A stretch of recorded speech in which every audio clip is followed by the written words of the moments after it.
united as a nation, blessed from above, strong to have made it this far. Unafraid of the future, surrounded by love. Proud, proud of who we are. These fields and the hills, beyond recall, they lift us up and never let us fall. We write on the pages of history, legends to legacy. We will all stand together as one. This is our land forever, yeah, yeah, yeah. Guarded by angels, heaven on earth. This is our home. In the nation, but look how high she flying now. Is she a prime minister or a pilot? Action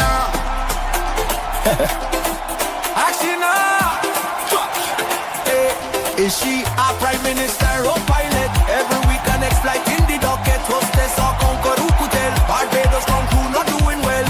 Borrow and fly, fly and borrow. Tax the people, cry tomorrow. Plane take off, nothing drop down, not a cent touching the ground. Fly over government, fly and gone again. So big body people strain. We catching heat, they catching plane. Fly over government, no landing in the rain. Fly over government, them up high we remain. Yeah. Every time we talk, we hush. Next thing plane ride, do whoosh. Making airline. Ladies and gentlemen, this is your captain borrowing again. Fly over government. Fly over government.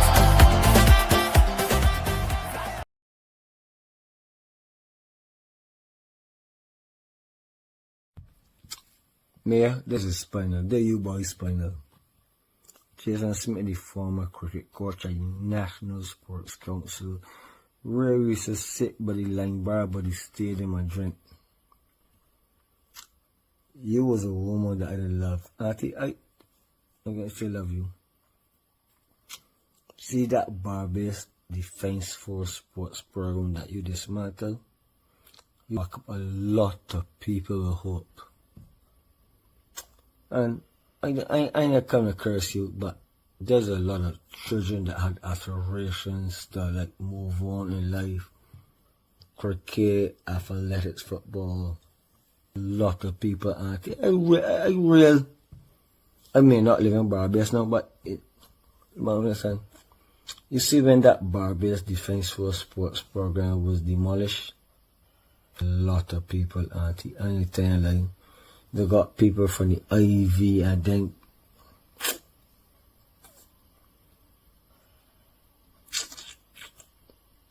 sports, and then you can only welcome in people when they are successful. You gotta do a pathway to give people the opportunity to like put them on your umbrella, man. The Barbados Defense Force sports program. I don't want to call names. I come through it. Got another guy in train that ran heard it. We got an international cricketer that we got a lot that come through that Barbados Defense Force sports program. And you dismantle it, auntie. Yeah. Seriously, man, the people they want to tell you, I can tell you. We used to drink by the line bar, by the stadium when it was a sports council. If you want to get something out of sports, you gotta put something into sports, man. If them want to tell you, I can tell you, you hurt a lot of people, man.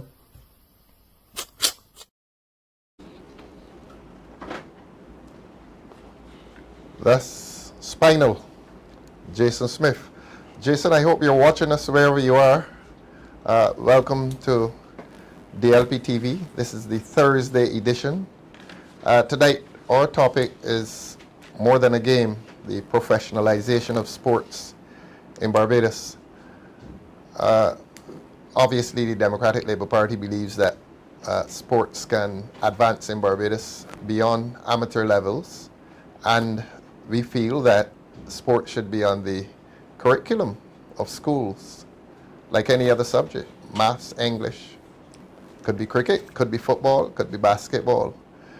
Tonight we are going to have a broad discussion on sports, the professionalization of sports in Barbados. We've assembled a very, very good team tonight. I'm going to start with young Pedro Graves. Pedro is our candidate in St. James South. Pedro has been involved with many of the sports teams here. In fact, last time we introduced Pedro, it was timely because on that same night, Pedro had gone to one of the sports teams that had registered success. And Pedro is right in there in St. James South with the sports teams, with the community groups. I know he's had associations with a particular community group, but I'll keep that secret for the time being. Don't want their candidate following him around. Pedro, welcome to tonight's show. Thank you, Ralph. Our comrade leader. Good night, Barbados. Thank you. To Pedro's immediate left, this is the 200 and 400 man. I was asking him just now, you ran for Barbados? And he broke my heart. He said he never ran for Barbados, but he ought to have done. Damien Fanis has hosted this show several times. A gentleman, a true gentleman. Damien, welcome to DLP TV. Thank you very much, comrade leader. It's very good to be on DLP TV again with my family. Thank you. We saved the best for the last, quite literally. Let me tell you something about this man. I have to put on my glasses and read these stats. This is the first Test cricketer that has come on the show. I'll introduce him very shortly, but let me give you some stats. In Test cricket, he played 25 matches, got 57 wickets. He played 26 ODIs, got 34 wickets. He played T20s. This man is rounded. 6 T20 games, got 6 wickets. Regional 4-day cricket, he told me this is the real cricket. Regional 4-day cricket, 121 matches for Barbados. And how many wickets? 330 wickets. I remember when he bowled us the victory at North Stars. That is a game we had to win. And this man, the best for the last, this man bowled us the victory that afternoon. In regional 1 days, he has played 68 matches. Still looks as if he can play now. And he has 88 wickets. In T20s for Barbados, or the Caribbean leagues, 55 matches, 51 wickets. I'm sorry for taking away 20 of your wickets. I talk about breaking hearts. This man broke my heart one day. I was watching a test match. And in England, well, I was here. If I were in England, I would have choked him. And this man reached 95. The first number 11 batsman now on to 100. Man, and I am jumping all over the place.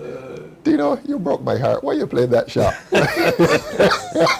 Tino Best, the great Tino Best is our guest tonight. We're going to be talking West Indies cricket is all our we legacy.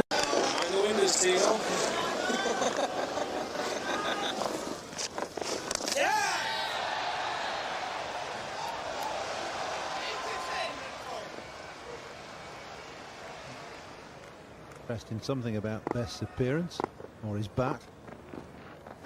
Now then. Well, it took 3 balls, Paul. 3 balls of chirping round the bat, and Tino said, I'm going to show you.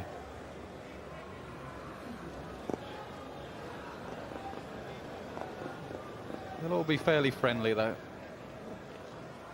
Nothing excessive. Clinton.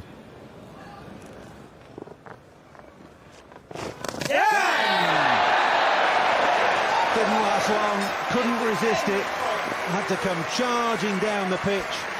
Ashley Giles kept his head as he knew he would. Just a little bit of turn, and Jones had a very simple task to whip the bails off. All smile. I asked the director to cut it. It broke my heart all over again. You know why you did that to us? No, I know, man. I think when my grandson gets of age, he's gonna ask me the same thing. Same thing. Oh man. Same thing. So it's something, you know, it's a better still. You know, if you I always say to people, if you woke me up the morning of the test match, you say to me, Tino, do you want 95 runs, 5 short of 100, or you want 0? I can tell 95. So, you know, I learned not to worry about the 5 and to celebrate the 95. Thank you very much. Richie Richardson said it was the best 95 you've ever seen. You'd ever see, yeah. And I thought so Richie too. Richardson. And the great Richie Richardson. Yeah. Tonight we are going to talk sports, professional sports. And Tino has been, after sports life, Tino is a keep fit trainer. Tino works with the St. Lucia, the Zooks, is Kings. it? Kings, no, the Kings. The Kings. Yeah. It used to be the Zooks. Yeah. I'm still up with my cricket. With the Zooks, now the Kings. He's a trainer here in Barbados. Lots of clients, keeping people fit. Yeah, man. You're telling people that you're 40. 40. Heading 45. You can't be. Not looking like this. Tino is the fittest cricketer in the world. I would probably say the fittest grandfather. The fittest grandfather. Yeah, I can stick to that title. I love that. Yeah, I love that. Tino, it's a pleasure having you. As I said, you're setting another record here. You missed the 5, but now you have another record. You're the first test cricketer on this show. Oh, brilliant. And you got to come back. Most definitely. And supposing we tell you, look, man, we want you to run. My grandmother tell me don't get in politics. Don't? No, she said don't get in politics. We're talking to her tomorrow. But I talk to her. Miss Marcia Best State. Okay. And look, okay, I'll leave that alone.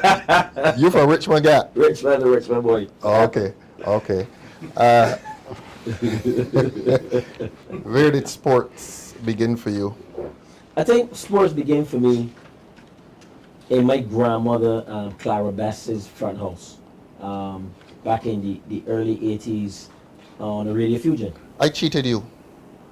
You wrote a book. Yeah. You're also one of the few test cricketers of your age to have written a book. Yeah. And I'm told you're writing another one. Yeah, probably. I definitely want to write another one. Good. I'm gonna be too honest in it this time. Yeah, you gotta leave it to the part. Yeah. I'll take you back to Miss Clara. Yes. I think for me, when you're talking about where did it start for me, I think that it started for me on my great grandmother's Radio Fusion. Really?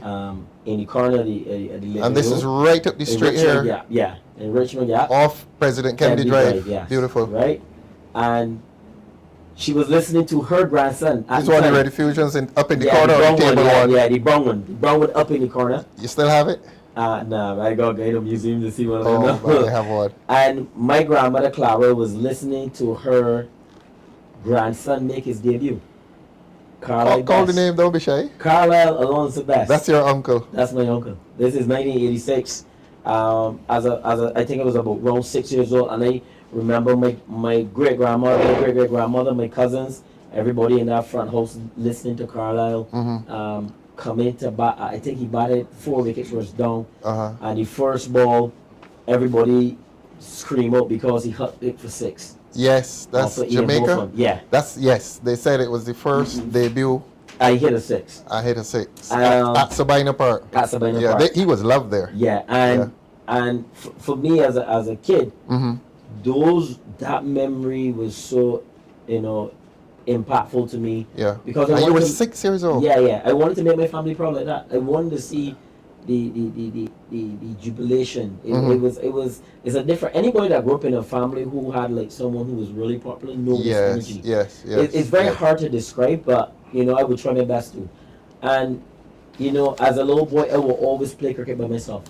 Really? And I will always imagine in the corridor of the house, outside in the backyard. And you're out there playing alone. Playing cricket alone, and I will always. You were a batsman or a bowler? I was a batsman that time. Playing alone. Yeah, playing alone. So I was probably the only man that bowled himself, hit the ball for 4, then run behind the ball and try to run up himself. You had a coconut limb. I had a bat. I had a bat. Yeah. From Carolina? Nah, Carolina didn't even give me a bat. Yeah. Oh dear.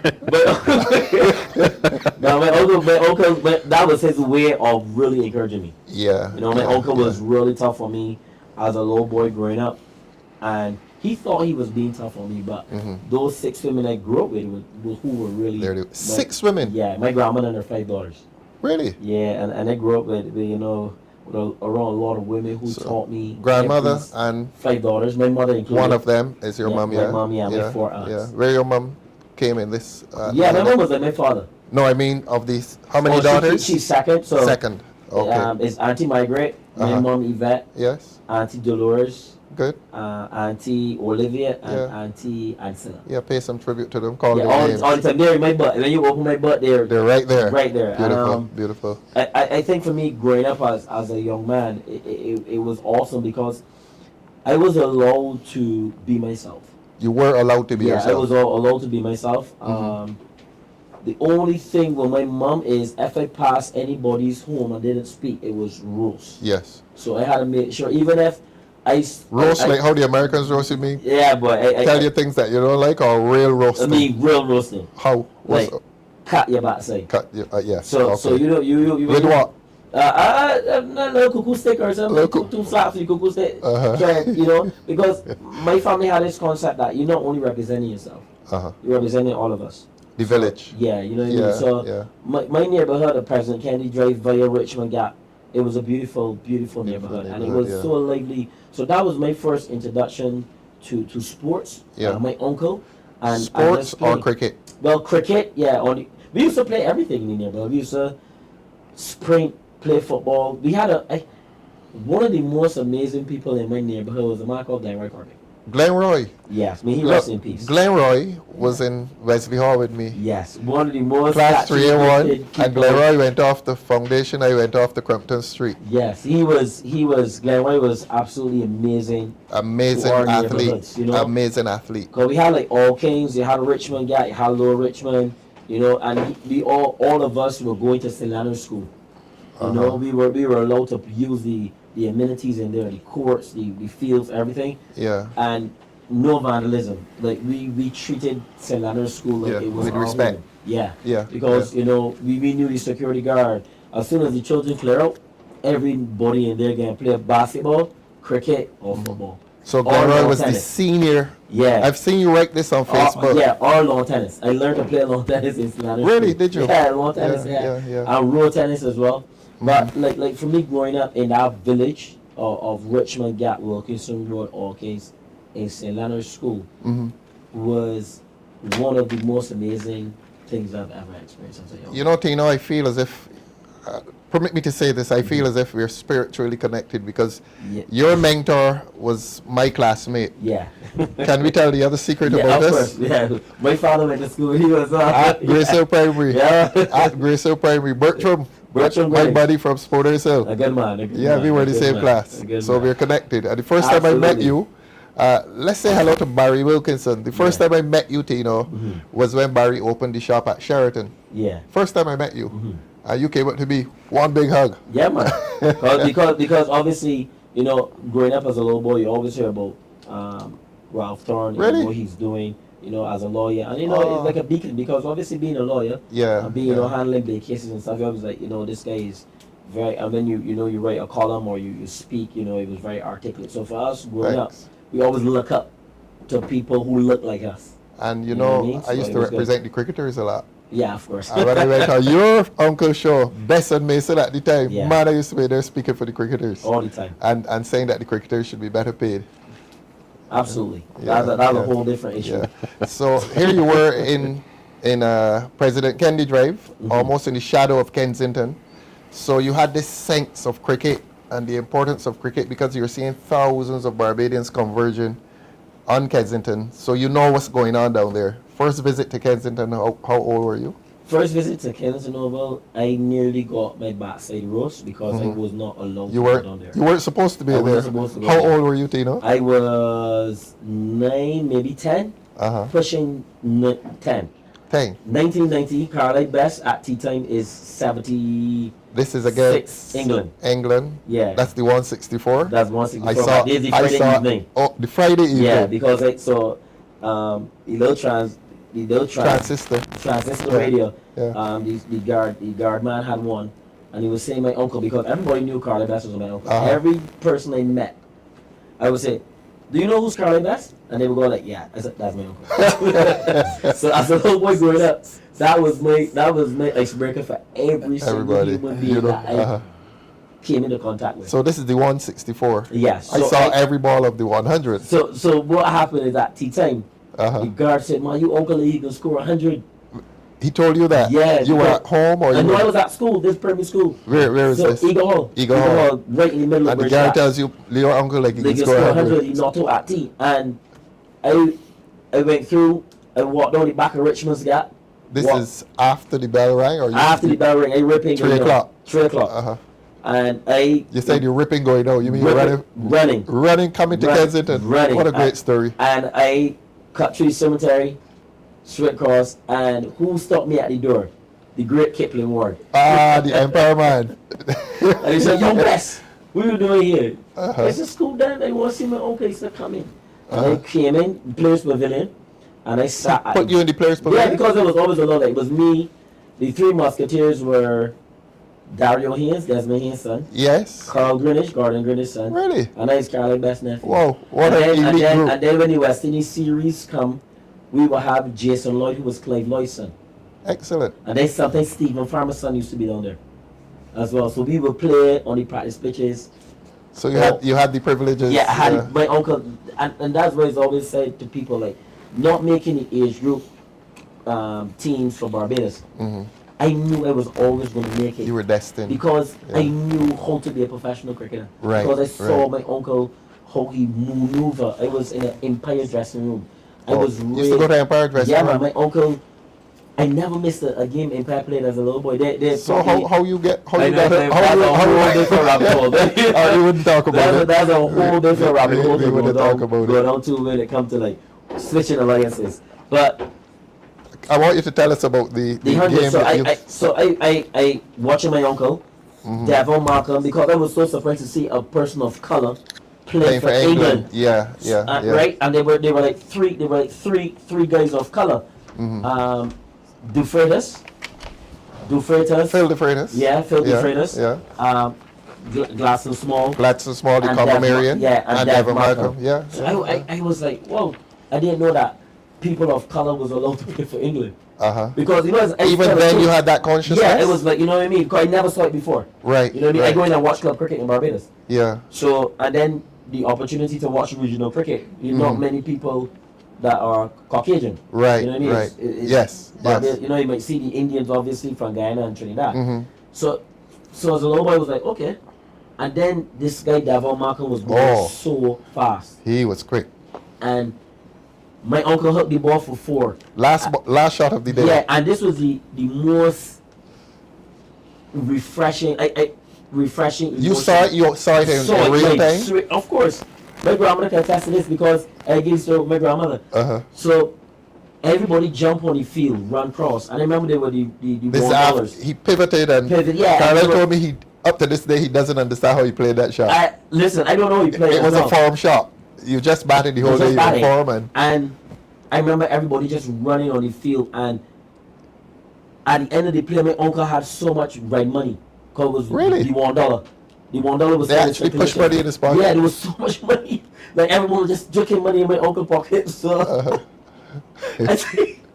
I don't think my uncle was just like, wow. That's the first time I saw it. Like people was just like so amazed. Plus he was the hometown boy. Oh yeah. You know what I mean? Oh Like, yeah. you know, yeah. Here's the banker. I sat with the Deacons Road boys right Yeah. in front of 3Ws. You know what I mean? So- I think Clyde Maskell was there. Yeah, with us. that was his best friend. Yeah, But I yeah. guess they're still close to this day. But for me, the most amazing thing was walking up from Kensington Oval up President Kennedy Drive amongst the crowd. Same evening. Yeah, the same evening. As a little boy, my khaki. The legal pride hall. you must have felt. And I remember people saying, "Man, I'm so happy for Bessie.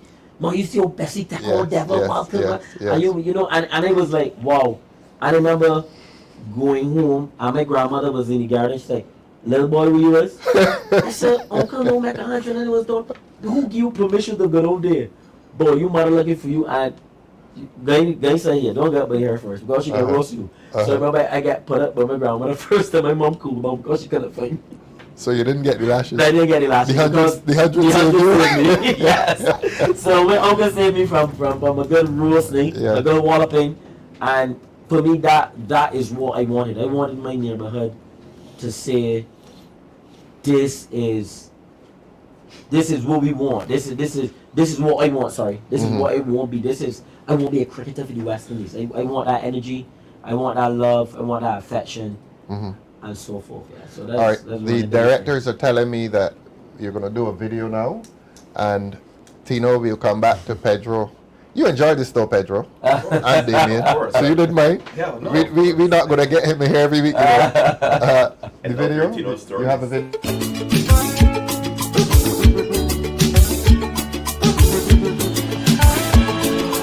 Up in the air, it's down by fine leg and taken. Tino Messi gets his first test wicket. He has waited a very long time. You can see how elated he is. Finally, a test wicket. Well, there's lots of aggression. Bouncer in, this time not hooked, any control. Flies down to the fine leg region. Sanford hardly had to move. Graham Thorne, it's gone for 9. Wow. Wow, indeed. Tino, that was the first test wicket.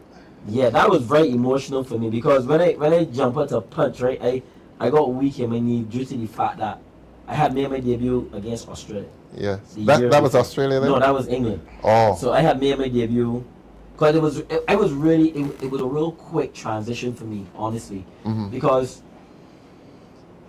when you read the book, and a lot of people, people in England who really love autobiographies, I do a lot of podcasts about the book still after nearly 10 years. Yeah. Cricket Magazine, we just did a big podcast there. Excellent. Obviously previewing the Ashes as well, but talking about the book and cricket and stuff. But for me, I remember 2002 when I made my debut for Barbados. I got 25 wickets and made the West Indies 18. And then debut year, what year is that? 2002. 2002. Yeah, for Barbados. You got 25 wickets. Yeah, in in how many games? 4 games. Used to be 5 games, yeah. Yeah, or 20 wickets, something like that. And I remember they taking me to the 18 tour. And it was super exciting. I could not believe that, again, fast track. And then I remember the West Indies tour was at the end of the year, and Carl Hooper said he didn't want me to start in India. He don't think I was ready. I was bowling 90 plus miles an hour. Yes. But my action was a little all over the shop, And the next year, Courtney Brown became the Barbados captain. Your buddy. Yeah, Courtney obviously knew how to really bowl bowlers. Yes. He is such a genius when it comes to those, Well, he is the keeper, so he knows what's everything. going on with the bowler. And I remember I got 40 wickets in 8 games. Where? I got the Courtney Walsh Award, 2003 season for Barbados. Regional. The regional first class season. Yeah, we won the cup. We did the double. It was magnificent. We did really well, and I got picked for the West Indies. And I remember against Australia. Australia, yeah. That's Antigua. No. Guyana, Barbados. We played Guyana, Trinidad, Barbados, and Antigua. So it was in that whole series. But you made your debut in which island? Barbados. In Barbados? Yeah. So I didn't play the first 2 test matches, but the second test, I thought I would have played in Trinidad. And the pitch was green and it had a little life. Had some life in it, yeah. And, Brian said, the night time you was going to play, I remember I called home, everybody, you're playing tomorrow. Yeah, so make sure to turn on TV at 10 o'clock. I remember I remember the many things I had on my. I remember when Ricky Scott came and gave me West Indies gear bag with all the kit. I remember I put on all my clothes, and then we had knock on Vass's door. And Vass was a big man. Vassy was in the team. Yeah, Vassy. So me and Vassy. I know Vassy from a little boy. Yeah. So Vassy said, big man. These Australian men can back, These men can put so much licks in walk on Vassy said that. I was like, Vassy being positive. And we just laughed, and it was just a surreal feeling, to see me playing on the West Indies. You remember the first ball you bowled in Test cricket? Yeah, I remember the first ball was a short ball. The heart is pounding. Yeah, I remember I had a dream the night time that I failed. I was like you walk to you go to your mark. Yeah, and what's going on in your mind? Yeah, and I mean in this dream I couldn't move. And I was like, oh, I'm just getting an attack. You're making a debut tomorrow. And I remember when the game started, I got 2 drop catches. Everybody's forget. Tell us about the very first ball. What's the emotion? The very first ball, I remember I was bowling from the Marco Marshall line. And I looked across in the UX and I saw my mother and my grandmother. That's what we want to hear. So you could see them. Yeah, I could see them. And I remember my mom, because my mom got really... Which stand they were in? The Hewitt. Hewitt. So that would be on my left shoulder. Right. Because Yeah, you're bowling from... Marshall. Marshall is the top. So the Chapman top. Lane. Right. Yeah, Like Goddard's. Yeah, so Silver City South. Yeah, Right. yeah. So Southern my Line. South. So they're on my right shoulder. And I can hear them. Let me go on the bird from. Give it everything you got. They were saying that, Yeah. and you could hear it. Can hear it out to all the crowd. There about 25,000 people in there. Yes, that's right. And I remember I tried my blast, and it come off. And I remember. But you remember running in for that first ball. This is a test match. In, everything just Little Tino is now at Kensington, playing test cricket. Used to rumble in Kensington over. Like Yes. What did you try to do with that first ball? I tried to bowl as quick as I can. Like, Middle stump? Nah, I just wanted You want to hit knock- him in his chest? I What just was wanted it? to knock Matthew Hayden head off. That's And they what gave you second remember best. first Yeah, ball. First ball. What was that first ball like? What happened? Snick. No, it get pulled for one. One. Yeah, it was That's a top not bad. edge for one. A top Lawson, edge. Yeah, Lawson stopped it. They run one, I think, or so. But I was just trying to be aggressive because Brian told me that we got Vasi to bowl in the length. Yes. You want Lawson to be super aggressive. Yeah. So that was the team plan. Right. You use the aggressive. You only Corey Morio to bowl in the length. Right. You start running and be super aggressive. Knock them over. Try to be aggressive. Try to hit them. Try to send a little bit of Unsettle them. Unsettle them a bit. And this is Australian trend. These bullies. Oh yeah, Hayden was. Yeah, them is bullies. So I guess I was up for it. It wasn't like I was afraid or anything. I was up for it. But I remember saying significant about that game, especially the first day for me, was I was feeling down by the Hall and Griffith stand. And we were getting a bit battered, pointing to score 100.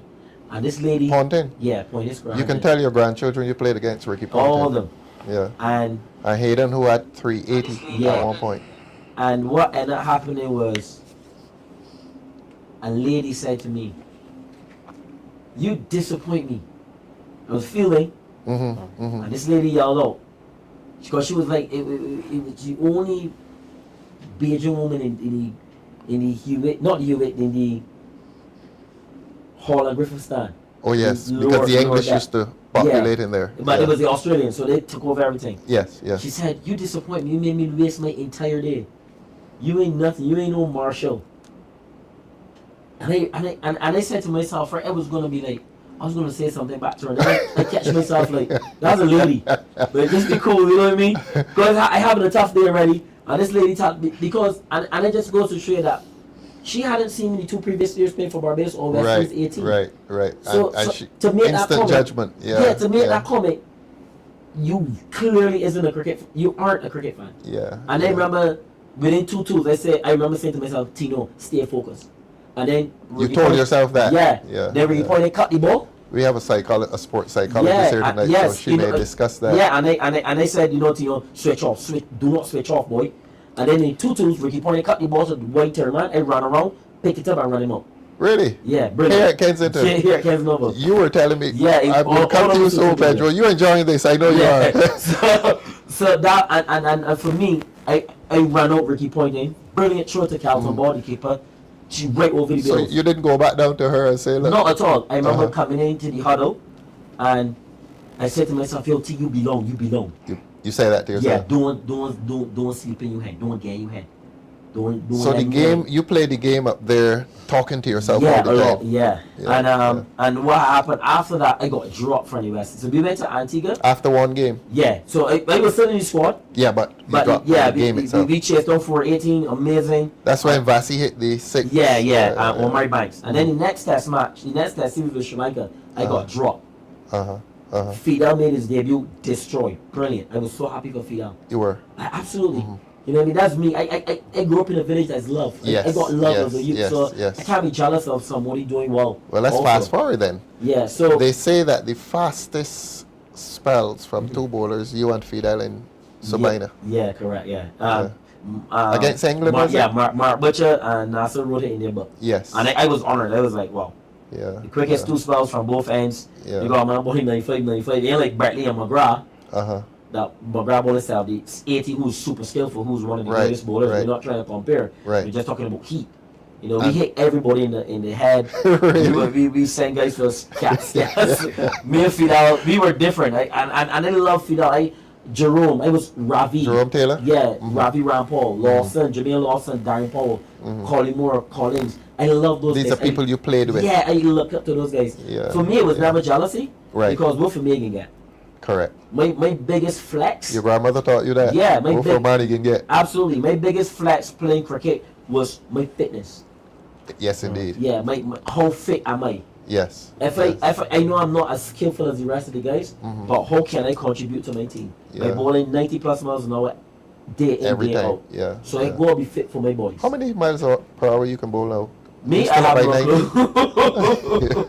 I'm bowling toothpaste right now. No man, they tell me you still about picking. Yeah, but that's Mickey Mouse, man. But nah, I ain't in that level no more. Give us an average. Bowling 85, barely, probably. 85 is still fast, you know. I know, but when someone bowled 95, 96, 97 miles an hour. Yeah. Throughout the life, you know, 85 is like, man, come on. Yeah. But getting to this point about the test match and why I was so elated, I got dropped for a whole year from the West Indies. Yeah.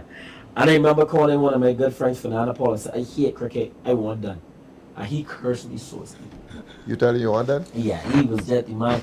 Fernando Paul, Fernando cussed me out. The only thing Fernando didn't tell me is that and then Courtney Brown called up on me and roast me and told me you need to get Wayne Daniel. I always hear you talk about Wayne Daniel. And I went looking for Wayne Daniel, found Wayne Daniel. I said, Mr. Daniel, I could pay you to straighten out my action. He said, Tino, all you need to do is bring this right here, keep your head still. And as simple as that. As simple as that. No recording, no pretty gimmicks, no nothing. Just one of the greatest fast bowling pros in the history of county cricket. 1100 first class games. Middlesex. 1100 first class wickets. Middlesex. Yeah. He and Sylvester Clark are like the two gurus.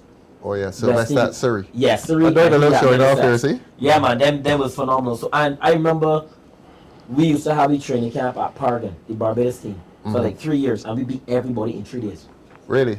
And I don't know what happened. That's a whole different rabbit. Whole we will talk about that later. But what had happened is that we came up every day for 3 or 4 weeks and just remodeled my action. So we took me from bowling. No machines, no camera equipment, nothing. just his eye. Yeah, and him. He said, "I think you're in the bath bathing. I want you to go like this. So if I'm having a shower, I want you to close your eyes and you be able to use the soap as the ball." So he helped me to visualize what I wanted to do on the field. Why was he doing this? More speed, less speed, more control? No, that's where I get to the point now. So before Wayne worked with me, I was bowling between 86 miles an hour to about 92 miles an hour. Wayne took me now, because of my load, start off at 90, right up to 97. Really? So even if you went as high as 97? Yeah, 97. So high 80s, 89, 90, everything over 90 miles an hour. Every ball, effortlessly. And he just told me, just bowl over the front leg. He just look at me in the nets. And any Barbados cricketer in that era can tell you that. Wayne Daniel turned up every single day. And when I would do my practice, and then he would put in white guys at lunch, I'll be out in the hot sun, and me and Dingo will be doing me work. Because Dingo? Yeah, Black Diamond. That's Wayne? Yeah, Wayne. Yeah, that's the nickname. Dingo. And I wanted to get back in the West Indies. So when the 2004 season started, I got 39 wickets. On this new action that Wayne had taught you? 39 wickets in 7 games. Even better than the previous year. 39 wickets in 7 games. Yeah. So my first 16 games for Barbados, I had 100 first class wickets. Wow. For Barbados. They brought a commercial record. I remember the fastest 100, I take Mason and then we'll talk about that. Yes. But what Wayne did was phenomenal. It was. And I remember the West Indies had to pick me back because I had a disastrous tour in South Africa. Yes. That's the same tour that Dwayne Smith scored the 100. Correct. And then they had the incident with the cable and wireless contract. No, I think that was after. That was like 05. 05. Yeah. Okay. Yeah. But Wayne took me to bowl so much cricket. So when I started off when I came in the squad, came back into the squad, and then I started at Sabina. that is what Mark Butcher and Nasu Singh is talking about. I see. So you I can owe blame Wayne. Wayne Daniel for Yeah, that. man, I owe Wayne. And then and the hurtful thing about it, the BCA never took Wayne in and let him work with all the other that's a pity. because they saw what he did without any gimmicks, no machinery, just talking to me. The BCA. Yeah, the BCA was the head of cricket in Barbados. We have a BCA man here tonight, so Yeah, go easy I mean, Wayne was just phenomenal, and Corey Brown, Floyd Reefer, Sherwin Campbell, good people. Philo Wallace, them fellas tell me Wayne is a genius. He is, And what you're sadly, describing to yeah. us, what's he doing these days? I'm not sure, Still I'm doing not some too sure. coaching? Yeah, I guess. I'm not too Okay. sure. I got to reconnect with Wayne because at the end of the day, Okay. men just do their thing. Okay. You said something about the BCA. We have a BCA man here, Tino. Look, next time you come here, we're doing a 3-hour show. Yes. And I should also say, Tino, you've done some commentary. Yeah. You play with the West Indies Masters. Still very active. You're still up there at Pickwick knocking down people when the Saturday come. And Sundays occasionally. You have a list of people you knock down? Not at all, but I think the aggressive bowling came from my neighborhood, the village. Yeah. Playing against the bigger men. And they used to want to lose your ball and lick away your ball and stuff, right? So I think bowling bouncers and being of intimidating fast bowler, was awesome. I remember somebody asked me at Yorkshire one time was playing. He said, Tino, would you rather a 5-wicket haul in a test match or a 3-wicket haul with 3 men sent to hospital? I said a 3-wicket haul with 3 guys sent to hospital. That's 6 wickets. But no, I can tell him, but psychologically, them guys might not play again. Or when I see them the next season, I can get them out for free. So cricket is a psycho.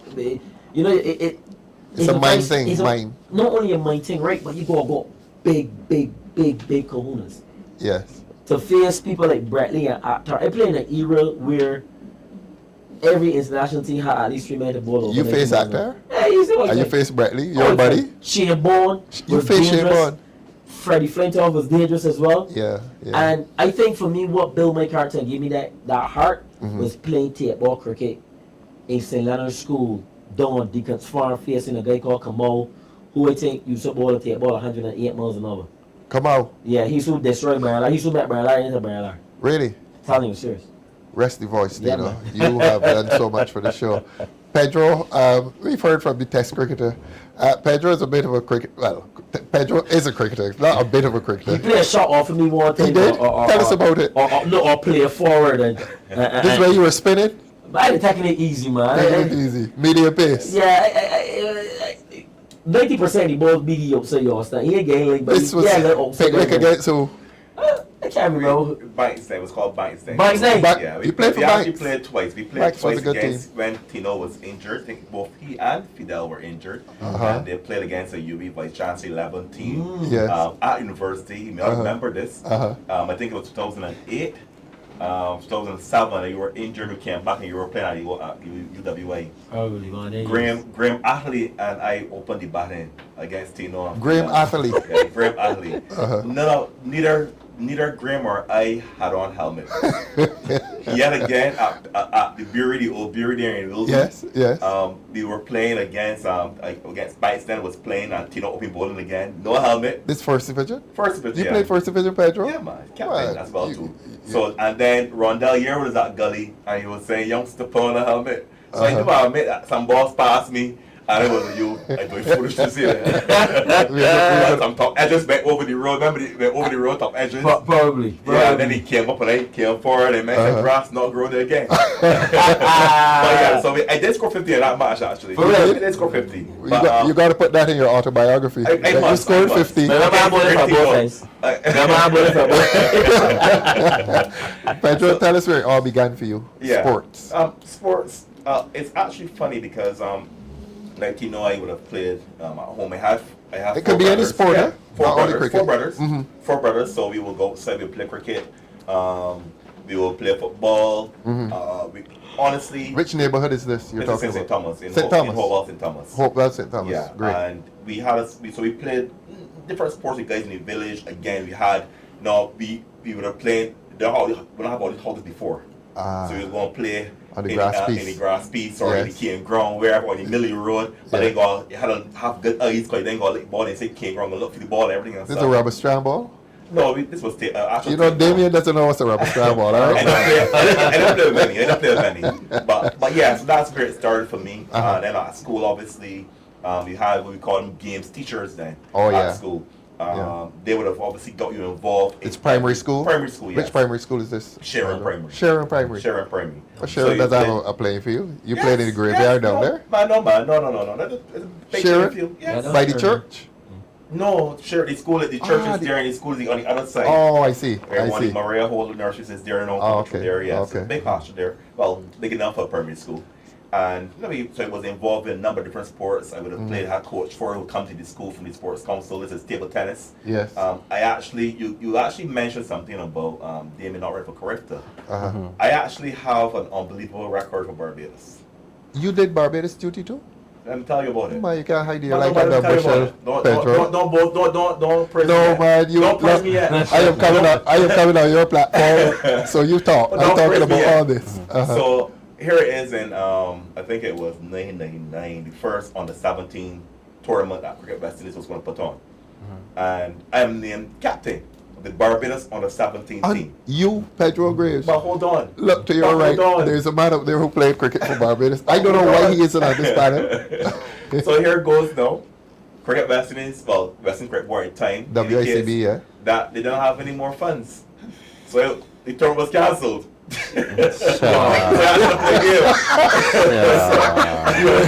You were named captain. I never played a game. Never played a game. But your name is in the records. In the record. Yeah. Okay. So go on table tennis. Table tennis. Table tennis. Daughters under 17 regional tournament. I'm in the team with Kevin Fordy. Don't tell me the money ran out of there. Kevin Fordy, Dyson Bankskin, Shannon Douglas. They made me the reserve. Not again. Not again. Abby Clark. Locally, Division 1, table tennis, Trevor Farley, all BDF, Trevor Farley, etc., table tennis. So then, no game. In 2000 again, athletics, 400 meter hurdles. 400 meter hurdles. You're a 400 meter man? Hurdles? Yes. Damien Brooms, call him Blue Shoes from Lodge, and Joel Payne from Harrison College. The Harrisonian one though? I beat Damien Brooms won at the Lou Lynch games. I came second. At Interschool Sports then. Yes. Joel Payne came third. Joel Payne was from Harrison College. He won then? No, he came second. Oh, he came second. He came third in Lou Lynch games. Well, how that happened? Yeah, it happens. It happens. So then you fast forward then to Interschool Sports. The points were really close. I was actually pushed down in the bend. Yeah. And I got up and ran. Yeah, pushed me down in the bend. I got up and ran, came fifth. The guy from Lodge the second guy from Lodge, but two guys from Lodge in the race got disqualified. So Damien Brooms would have won the race. Joel Payne came second. Yeah. So then for correct then I was named Joel then. I was named Reserve. Chicken breast nurse is a hurdler too, huh? Yeah. Chicken breast nurse. Oh, he's a hurdler. Yeah. Correct. I think he got Carifta medal. Correct goal actually. Carifta goal. Man, I feel so. Well, I feel like a dog among me. Athletes to me. So for me, that's where it would have started from in the village. In the village, and then obviously yes, competing and we'd be out late at night. So cricket during the day.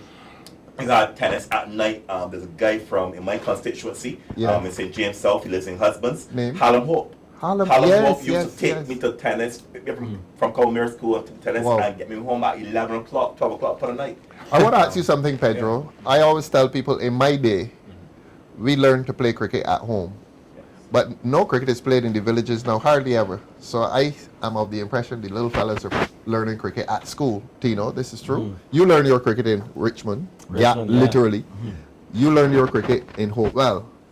Today, if there's no cricket being played in the village, fellas are going to school to learn how to play cricket. When I was at primary school, by the time you got to school, you knew who the good cricketers were. People became good cricketers at school, and that's the big difference now, I think. You're correct. One of the challenges that we have is that we have a lot of organized cricket. As we said, so not the that where you can go in the village and learn from a guy, Right, etc. right. It was Because you find even the BCL played a significant role. Oh, I yeah. learned my cricket for the BCL. You played BCL cricket as well? Yes. So you have, as a youngster, 10, 11 years old, you then go and you play BCL cricket with these elder You guys. had a team in Hopewell, a BCL team No, up there? Rashmore Hall. So it was Rashmore Hall, just Boats. up the hill. Yeah, just up the hill. So you Right. played for those guys. So you had guys that played like previously from the BCA top division that come down then afterwards, and they would teach the youngsters. But they played hard. Yeah, of course. Played hard. Yeah. I even at a young age, I played cricket with a club, which would be called Mayor Scholars. But I remember that. But I had guys like Victor Punka Goddard, Yeah. Winslow Ashby. You played with Winslow? Winslow Ashby. Who played for Barbados? Yes. Man, you have good pedigree. so those persons then would have, at a young age, 14, 15, 16, play with those guys, Yes. allowed me to understand the game. Yeah, And that's why I commend persons like Tino Best for Yeah. still playing, because you allow person to impart Yes. knowledge. Yes, What yes. we find now is that you don't have a lot of elder statesmen. In the pavilion. I'm going to say elder statesman because he's a grandfather. Yeah, man. Right? So you don't have much elder statesmen still playing the game. Again, I went to Will D. Banks. I have Vincent Reed. And Mark Esbit. They don't play anymore, but again, I had that support in teaching me how to win a game. Mentorship. Tactics, mentorship. Yes. And I think we need more of that, the elder statesmen. Right. And let the schoolboys play more club cricket with the guys that are still around. Yeah. Damien, where did it all begin for you? and what sport? Cricket, football, athletics? Well, it started with athletics. Right now I feel like a fish out of water because I'm sandwiched between 4 cricketers. Yes, Yes. we're going to come to the next cricketer shortly. Um, No little thing. Intermediate. My test cricket was intermediate for you. Well, for me, sports sort of started in my grandmother's house watching the '88 Olympics. 88 Olympics. Watching, Seoul, Korea. Yeah, watching Ben Johnson beat Carl Lewis in the 100 meter. Yeah, and setting the record too. Yes. And watching Carl Lewis, like, eyes open wide. Couldn't believe it. Yeah. Couldn't believe it. So for me, your sport began on watching the TV. Yeah, watching Olympics, and I told myself that is what I wanted to do. I do have pedigree in my family when it comes to sports. My uncles, Michael and Karen King, they were national footballers. Right, they represented. Mike King was your uncle? Is my uncle. Oh, really? Yeah, Okay. and well, I used to come and see them after game. They come the injuries, and they used to get a hot basin of water and jerk it in, jerk in the foot and cook the foot, as my mother would say. Yeah. Right. My mother didn't want me to play football. She used to see the injuries and stuff that they used to have, so she would try to keep me away from that sport. But I fell in love with athletics through watching the Olympics and the opening ceremony. Watching that opening ceremony, that's what had me hooked. And I said that, I would like to experience that someday, to like make a Barbados team. And sadly enough, I do have a story similar to Pedro's. My times for Carifta would have came, I guess, how should I say it? I ran a pretty good time after the fact, and then I got injured. Oh dear. So I missed Carifta qualifying, ran a really good time, and then like soon after got injured. So I couldn't even like build on that momentum to even say like, I could probably take it into probably making another national team or what's not. But really and truly though, athletics for me was like I don't know, the greatest thing I've ever seen in my whole entire life. Just watching individuals just set the blocks, get in, listen for the time, to see the reaction speeds. To watch Ben Johnson literally like use a technique of just jumping onto the blocks to get that step on Carl Lewis, and just it was like I knew what I wanted to do. All right, let's leave Ben Johnson. I want to come to Damien Fanis.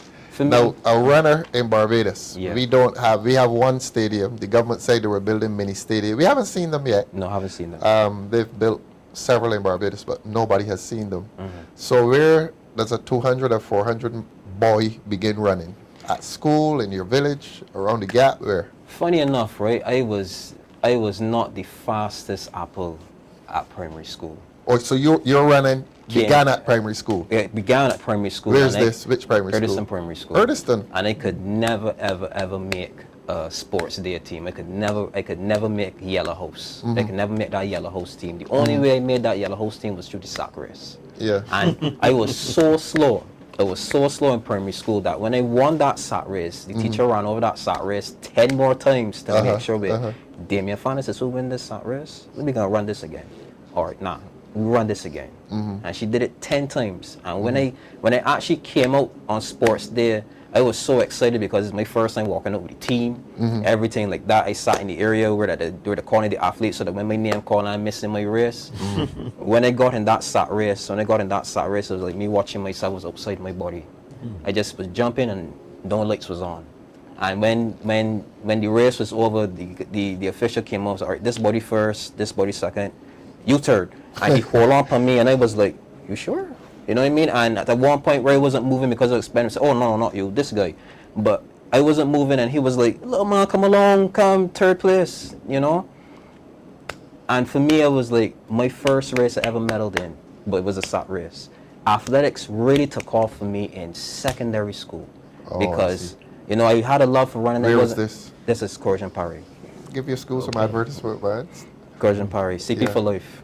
Right? CP for life. CP for life. So, second farm, third farm, I tried out for sports. I wasn't successful in making any of these sprint teams, or I guess making any event to record. You know, I could volunteer for like the distant races and stuff. You could just come out on the day and just volunteer. So that's the only way I got to run. Coming into second and third farm, for some reason, I guess I started to develop a little better, and for some reason I was winning all of these races. I was the fastest boy in my division, fastest forward. So you ran for CP? No, that was therein lies the issue. All right, what we are going to do, Damien, we are going to come, because Tino, we are so happy to have you here. We're going to come to professionalizing sports, but we have another fast bowler with us. I don't know how fast this fast bowler is because she takes a long time to get here.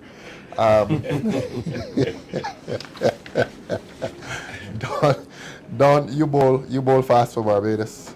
Where did your cricket? You were a fast bowler for Barbados, and you're the candidate for St. Michael North. Yeah.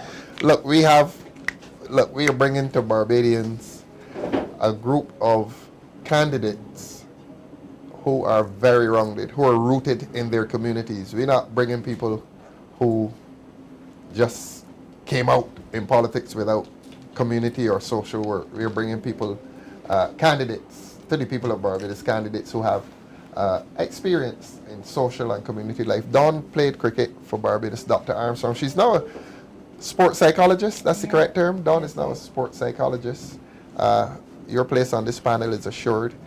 But tell us about sport and how does a young Barbadian girl become a fast bowler playing for Barbados? Where did this all begin? I really don't know. All I could say is I think it came from just running around with the boys. That's all I remember. I had a big brother. This is Bashal? Yeah, in Bashal. There weren't very many girls, I don't think. So I guess naturally coming up around boys and just playing boy games, that's how it came. But I just remember one day running with the ball. I don't even know how I started bowling because I think most people start throwing. And I remember bringing over my hand. You were bowling as a little girl? I never threw. So no. Yeah. I know you want to, sitting next to the gentleman to your right, you want to say with secondary school this cricket was played at. Well, I suppose Roddy Esfit was very instrumental in developing. Was it CP? No, Harrison College? Here. Yeah, I know. Relax, Don.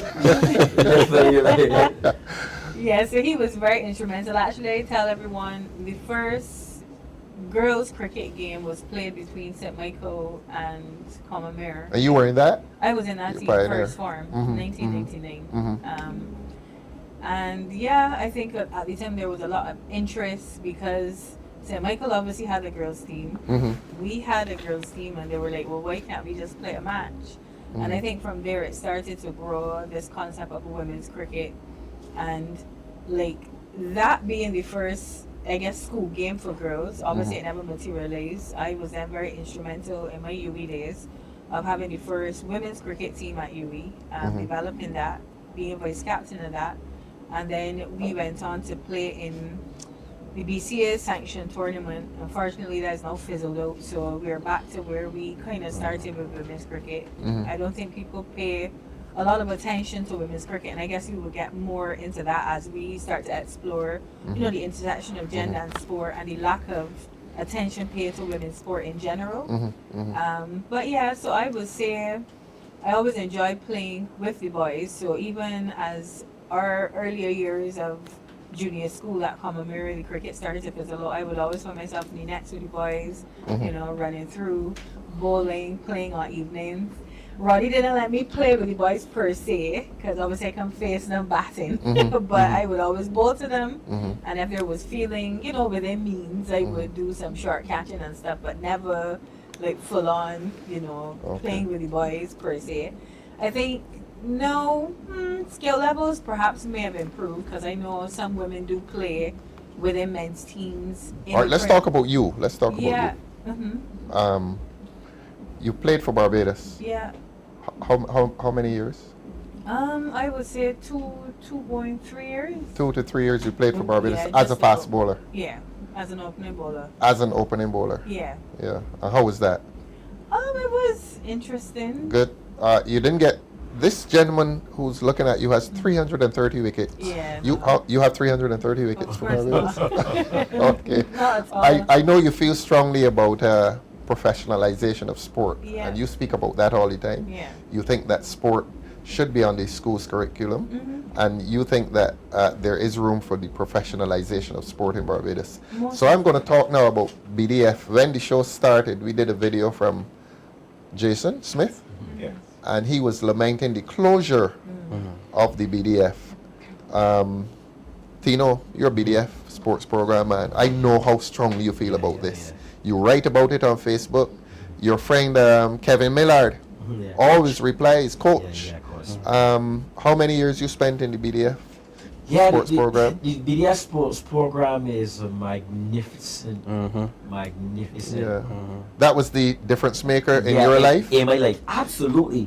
And the thing about, I know I can get a little passionate about it because feel free. Like for me as a young man, I was 16 years old and 7 months when I joined the BDS sports program. 16 years and 7 months. 7 months old, right?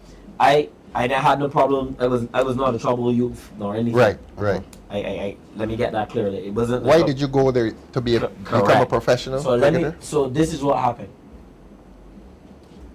I give you some context.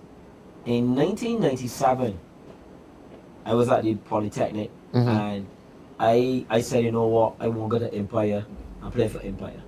Like Uncle Carlisle? Yeah, like Uncle Carlisle. I got in a little argument with a gentleman at the club, right? About you know, I just don't like bullies. I don't like bullies. No names. And no names. I don't like bullies. And I just said, you know, to the bully, you know, I few choice words. Went left Empire, went choose Strathclyde. Where my grandmother in Richmond Gap. And when I got up with my grandmother, always gardening, she loved her plants and stuff. And I spazzed to my grandmother. I tell my grandmother, she said, but little boy, you know, go out, you know, Pickwick down the street. I said, oh yeah, Kensington over. That's when Pickwick was still at Kensington. At Kensington, yes. And I remember just getting on my bike right on by Kensington. As I come through the George Chandler site, so I remember you said enter Pickwick Pavilion, George Chandler, big white wall. Come up there. Practice pitches, everybody was like, oasis. So the Pickwick Club was the cricketers here, the hockey players far. Yes. It was so much going on at Kensington Oval. It was like a sporting party. And I remember Adrian Griffith. Middle order batsman. Yeah, Adrian Griffith, West Indies player. Clayton, Raymond's brother. Yeah, Clayton St. Hill. They all and George St. Hill. And Reefer? Not George Reefer, no. George Harris. They say, young Bessie, what you doing here? Use the Empire boy. Some man I kind of join the club, and Adrian Griffith paid that same evening myself $100.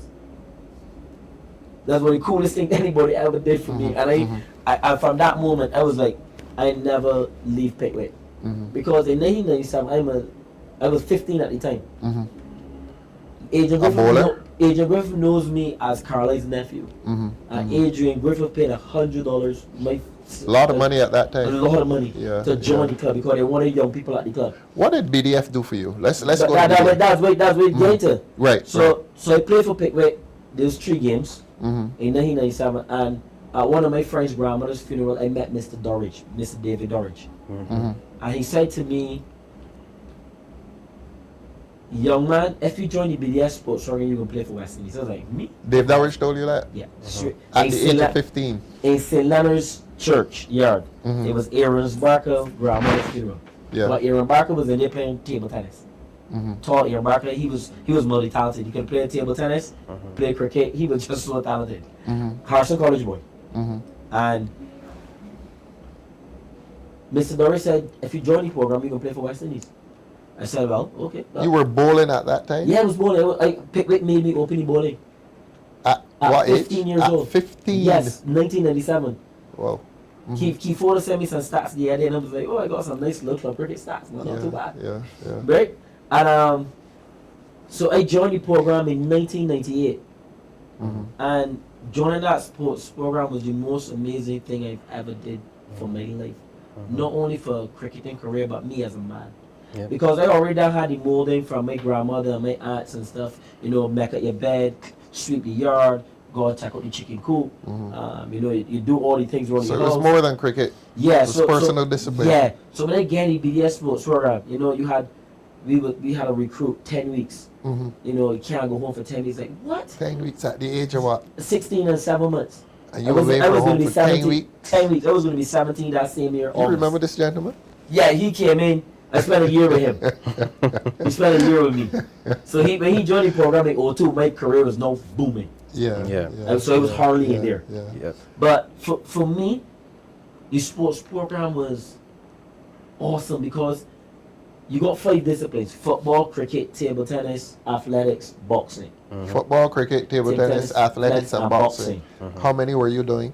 No, none. I just cricket. You just cricket. Or you choose one of the 5. So 19 cricketers, about 15 athletes. Not so much. We probably had about, say, 5 athletes at one point in time, and the boxers could have numbered around 5 too. Yeah, I used to add the boxers. Right. So the So boxers. that's 19 cricketers. For 10 weeks. Yeah. What was the population of the all depends on the group. How many young men you had in there? Right. So when for that recruiting thing? done and you were part of the BDS sports program, you would have had about what 40 maybe? Probably about close to 2 50. teams. So Lalo Goodrich went through there as well. Yeah. So you had 19 Close to 40. cricketers. You had 19 cricketers, another 19 footballers. Yeah, about that. So that's about 38. 38, so far. yeah. About 38, 10, 40. about 10 athletes. Then you got So about 48. About 48. We used to have 48. Or let's say 50. So Yeah, you have 50. 50 young men Then in camp. including about 5 girls. Because All in right. my time, we had 5 girls. And you on have the athletes. instructors. How many of them Yeah, you you have? got 3. So you got Henderson Springer over cricket, Right. Millard over football, Kevin Millard. Mr. Jones over athletics, Yes. and the boxing coach, Mr. The right skin guy. Oh my gosh. I forgot his name. Oh man, I'm so embarrassed. All right. Mr. Boeing. Yes, Mr. Boeing. Boeing. Fantastic So man. 10 weeks and you have 50 plus young people, Yeah, young that's after you Barbadians. pass out. That's after you pass out. So recruiting is always like, what are you recruiting? How much people recruiting? So in my bunch, recruiting, it was like 30 of us recruiting. Right? So it'd be like all of you recruit together. Yeah. So recruiting is, you learn how to shine boots, you learn how to march, you learn map reading, you learn etiquette, Yeah. you learn They every pay- single thing that you can do. You got an honorarium or something? They used to pay you some kind of Yeah. money? We used to get paid like $1,000 a month. Really? Yeah. A little 16-year-old boy getting $1,000. $1,000 a month, that's real money. That's a heap of money. Oh, it's That's a heap a of money. That's a it feels so good. I can imagine. It feels so independent, right? It boy. feels so independent. Yeah, That's but the time. you see the point I'm making here? Yeah, of course. That you take up 15, 16, 17-year-old boy. Yeah, because put him in a program yeah. for 10 weeks. You know the good that does for him. Correct. And the government closes it. So I mean, I don't know what the funding policies. You know, I hear the ridiculous boy. You know what I mean? Like, No, that's fine. You don't get any politics. Correct. You let me make the political Right, statement. but I just kind of like hurt because I feel like when I was in the sports program, right, I used to have guys from every rural neighborhood in the sports program. I used to have boys from Ellerton, Yeah. Boys from Earlys, Yes. boys from Hinsville, Yes. boys from Pine, Some people boys from up in St. John, Gore Hill. Yes. And I mean, these guys come from challenging neighborhoods. Right. Where at the start, want to know somebody, give them some marijuana and a gun and do something. That's the and point. thing. That's the point. Right, but and then you had a situation where when you see these fellas in the sports program, right, and you sit down, you talk to a boy from Ellerton, seeing how he was raised, Mm-hmm. and you and him build a bond. Mm-hmm. All right, I built a bond with a guy called Rondell Pollard. May he rest in peace, right? Rondell Crash Pollard. I wrote about him in the book, but I wrote a whole, as you read. Mm-hmm. Yes, Rondell. of course. Rondell and I recruit together. And me and Crashy, we call it Crashy, we just had a phenomenal relationship. Mm-hmm. He believed in me. He believed I was the coolest brother ever. Yeah. He Yeah. just loved my confidence. Yes. And he was a footballer. Mm-hmm. And he always used to try to, like, the cricketers used to give me a, like it was an environment where you were built up. You had to be able to take pressure. Because mega pressure every day in the sports program. It builds character. Yes. So I remember sometimes, right? We'll be in the bar room. Two men would get in an argument. You never close the bar room door. Two want to fight it out though. Two want to go fight this, but I tired of hearing two want to argue. Fight. And if two want to do a fight, we can beat all two of them. So it was a real brotherhood, right? So you had to learn how to react and not react. To grow. To Really. grow. Yeah. You know what I mean? Yeah. So how to handle disappointment, how to handle adversity, how to save your money. We remember we used to I'm have talking about saving. This must have saved lives. yes, everything, bruv. Everything, Mr. Thorne. Every single thing. I remember one of the classes that we used to do, which was really cool. That I love was etiquette classes with So you had midweeks. classroom Yeah, classroom. Like it was. Exercise This program. program was a serious program. This was not no for Mickey 10 Mouse thing. weeks. Yeah. And in that 10 weeks, did you go home at all? Like No, you weekends? can't leave. Can't leave. So You're- for you 10 do- weeks and you get one continuously visit. you're there. Your family visit you once. Really? Yeah. A Sunday that the feel like telling her bring your mother here, very for man. Okay. Damien, why would they stop this program? I have no idea because the program, as Tino said, it made me who I am today. And Tino's not joking when he said that the benefits outweighed the burden in regards to cost. Because Yeah. when I came in, Tino was one of the senior pioneers, right? And Tino had a swagger about him. That you told yourself, you know what, this is the guy, right? You just knew that. Yeah, that's the man. That is the man because Tino already had a reputation behind him as a very good cricketer. Yeah. He already had the amount of representations for the national team already Right, behind his right, belt. right. So he was already built up. Yeah. So then me as a young pioneer now, first year, heard that somebody from the sports program was selected for the West Indies team. You could imagine the bar room was buzzing. The bar room was buzzing. We could not believe it. When Banana, Banana to the bar room. Well, we got one of the West Indies, boys. Yeah, and from there it was like What did we say? We got one of the West Indies. We got one of the West Indies, boys. Banana, wherever you are, shout out to you. And like those senior men, and to be honestly, you, Banana, Sean Cox, you know, those guys were like the fathers of the bar room. Sean Cox, that's the boss. Sean Terry Cox. Yeah. So what he feeling? When he saw me, I saw Terry Cox. Terry Cox, yeah. So So there was real solidarity. Yeah, and so when I joined the program in '98, Sean Terry Cox was preparing for the Olympics. the in Olympics, 2000. that's right. And I was like, that is flexing, like, my God, Olympics, Yeah. box, like. That was in Australia, was it? Yeah, Australia, Sydney Olympics. yeah, And it was like, I used to look at the Sean Terry Cox, like, yo, Sean Terry Cox was the big boy. We called the number. He was the big McGuffey. Sean Terry. Yeah, he was the big boy. It was like a standard. It's like, and then you had like the footballers. So you had like, the footballers that would have gone pro in Ireland. In Ireland, yeah. And one or two of the cricketers that would have gone semi-professional contracts. They made the swagger. So you as a youth in the program, these are things you want aspire to. You want to watch you camp, and the soldiers bigging you up. Really? That used to be the flex. Like the soldiers that give you that love and that respect. You like, you big man, this you punch you. You know, like, and they got some really amazing soldiers in the What do army they say? that love the Big Brother sports. Super TV. Big Boy Super TV, boy, he was a legend. Like when I see people react to Sean Terry Cox, the way that he's talking about how they react to me, Yeah. that pushed me. Yeah. I said to myself, you know, because I can tell you something.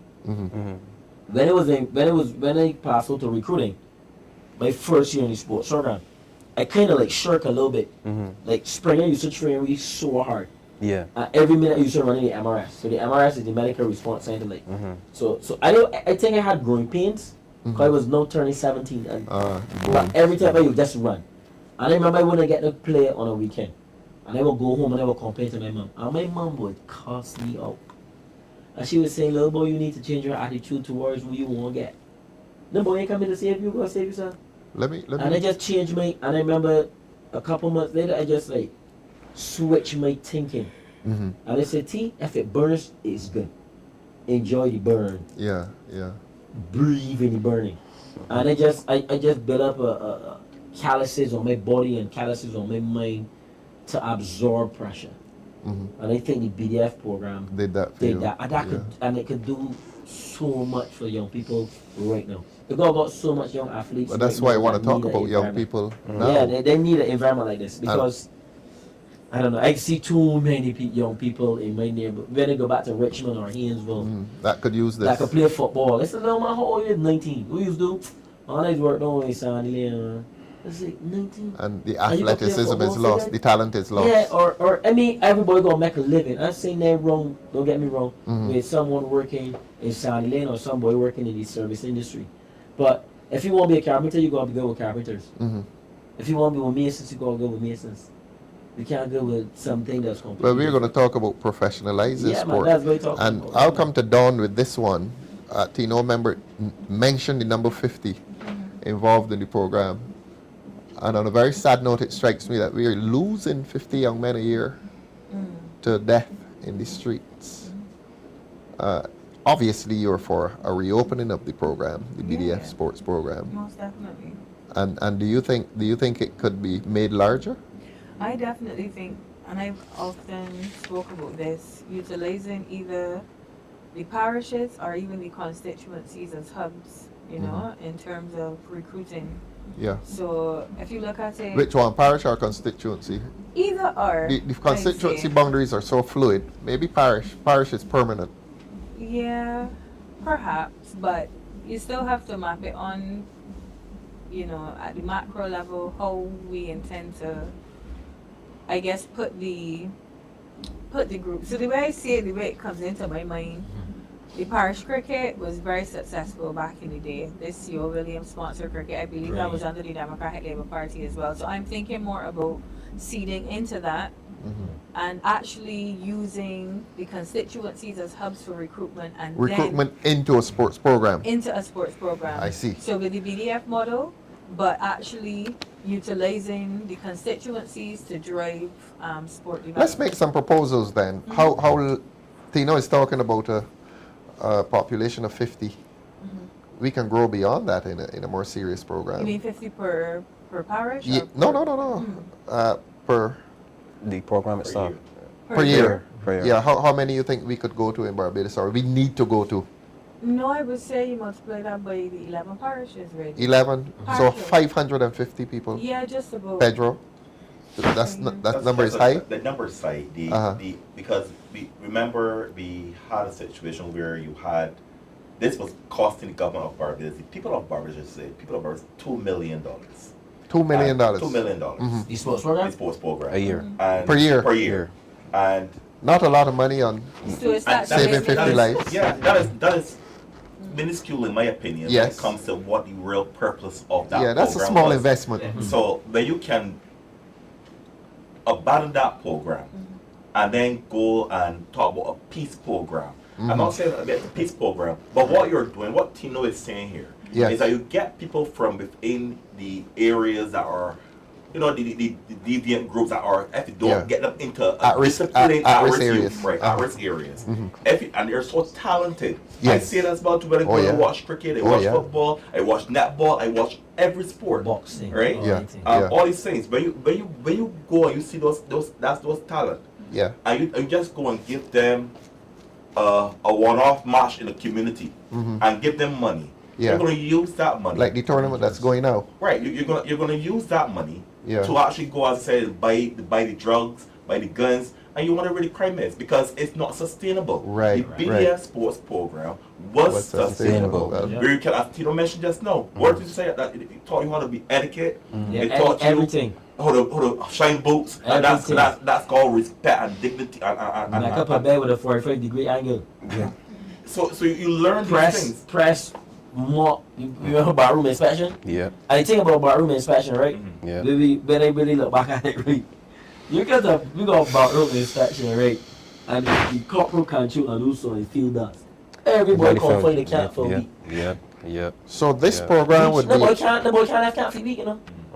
This program, Tino, would be preparing people for professional sport. Yeah, Professionalism. I was going to interject. So I know Pedro said 50 is a lot for 11 parishes, but remember, we aren't just focusing on just the performance bit. We're contemplating, the grassroots level. So there'll be representation for different facets of sport within this group of 50 persons. So you will have your grassroots, you'll have your performance, you'll have your well-being, Everybody has different skill sets, so we were talking about assessments at different levels, looking at different strengths. So I see it more as being a holistic program, but out of that, we would hope then that our sporting teams will be seated by these 50 individuals as well. Don, we have a proposal from one of our members for the construction of 2 areas, and he was saying in the north, one in the north.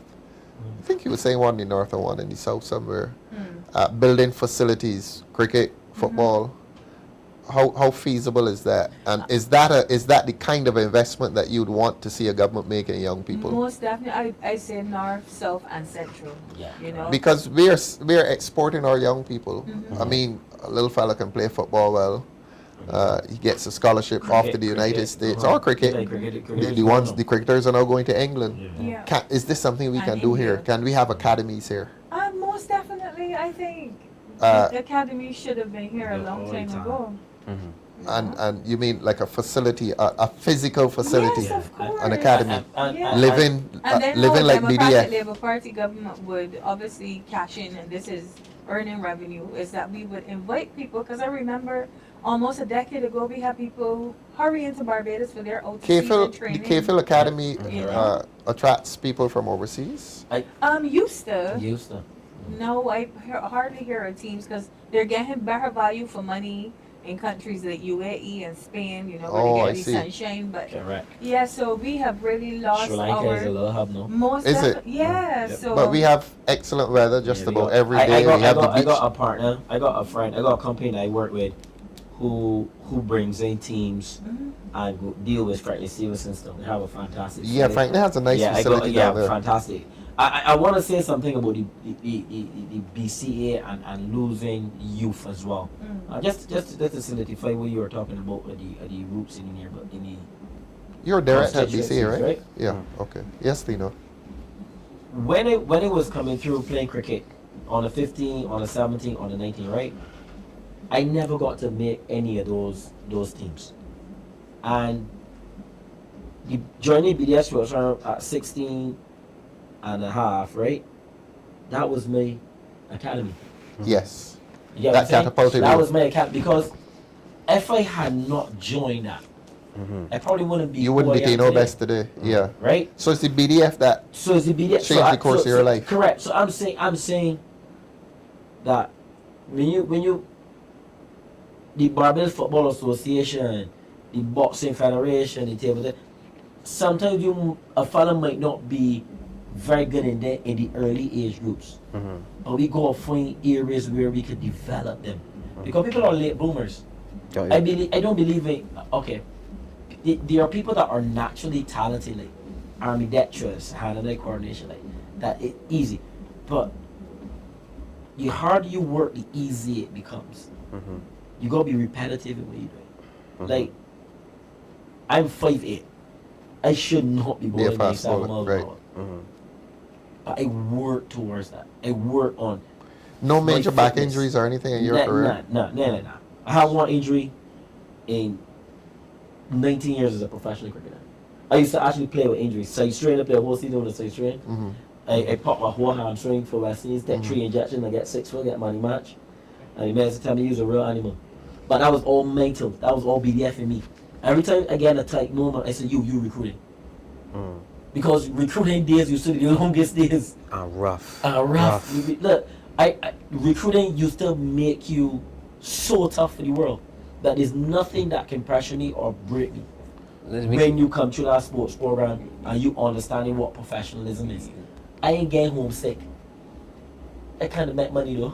You're coming with because at least. Because BDS sports program taught me. Because sometimes I be prepared to go home, right?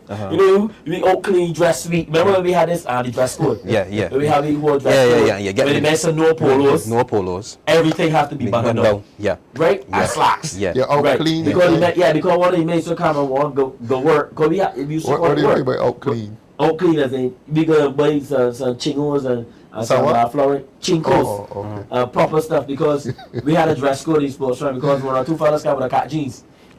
And a dope shirt. And the mess up, see this here? When I got disciplined and when I get back to the streets with this behavior, every boy can hear and tell you. Furthermore, if no boy don't can hear dress good, tomorrow we can have a jacket. Listen. So everybody come dress up. I want to ask you about the academy. Where would be the national associations, the sport like BCA, BFA, and you can think about They this still too, got to Don. play a major role. That's what I want to hear. They still got to play a big role. So who is running it? Is the But government I- running this thing? Or? I still believe that players. I still believe that every sport, Domri, you gonna miss people. People gonna slip through the cracks. We don't. Like how with many everything. how many talented players I could talk about cricketers that I believe that after any sports program would have played 100 test matches Really? because they would have had the discipline. You get what I'm saying? But when you see them, I will call 2 people names. You probably might not heard about them. You probably heard about them. You agree. 2 of these were the 2 most talented fast bowlers I've ever seen when it was like 14, 15 years old. A guy named Ryan Best. Ryan Best, I heard a lot about A Ryan guy called Best. Dwayne Burke. Ryan was really quick. 2 of those though. guys, right? One went Parkinson, Ryan Best went Parkinson, and I think Burke went Lodge. Ryan was about your height. And Yes. said he had long hands. Listen to me. Like Gilchrist. 2 of those boys used to bowl. They used to bowl big man pace as little So boys. Ryan was bowling faster than you? By far. Ryan Best was like the man. The man played for West Indies on the 19 at 15 years Oh, did old. he? Yeah, mate, South Africa bowled 92 miles an hour at 15. He bowled 92 miles miles an hour at 15 years old. And Dwayne Burke, another left arm pacer with bumps and pace and swing. And they made was out the cricket. No By the time academy. they was 18 No academy. years old. No BDF. He didn't go to So, BDF. If we had a proper program for those 2 young fast bowlers, they could have been West Indian greats. I probably would have been a batsman though. So you think Tino, that there are young athletes, and Don and Pedro and Damien, you think there are young athletes out there who will not make it because there's no Don't have any- structured academy? Absolutely. Yeah, Absolutely. I would say you asked a very important question in terms of who would bear the Administer, responsibility. yeah. So, based on the UK, and I could only speak to the UK, you know, we got Sport England, you have Team GB, you know, these different bodies. Team GB is more like performance based, Sport England would be, Correct. I guess, more participation based. However, you have these boards constituted, and in my mind, I would assume all the presidents and, you know, vice presidents of the different associations would make up this board or this governing Right, body. So right. we would have a national governing body.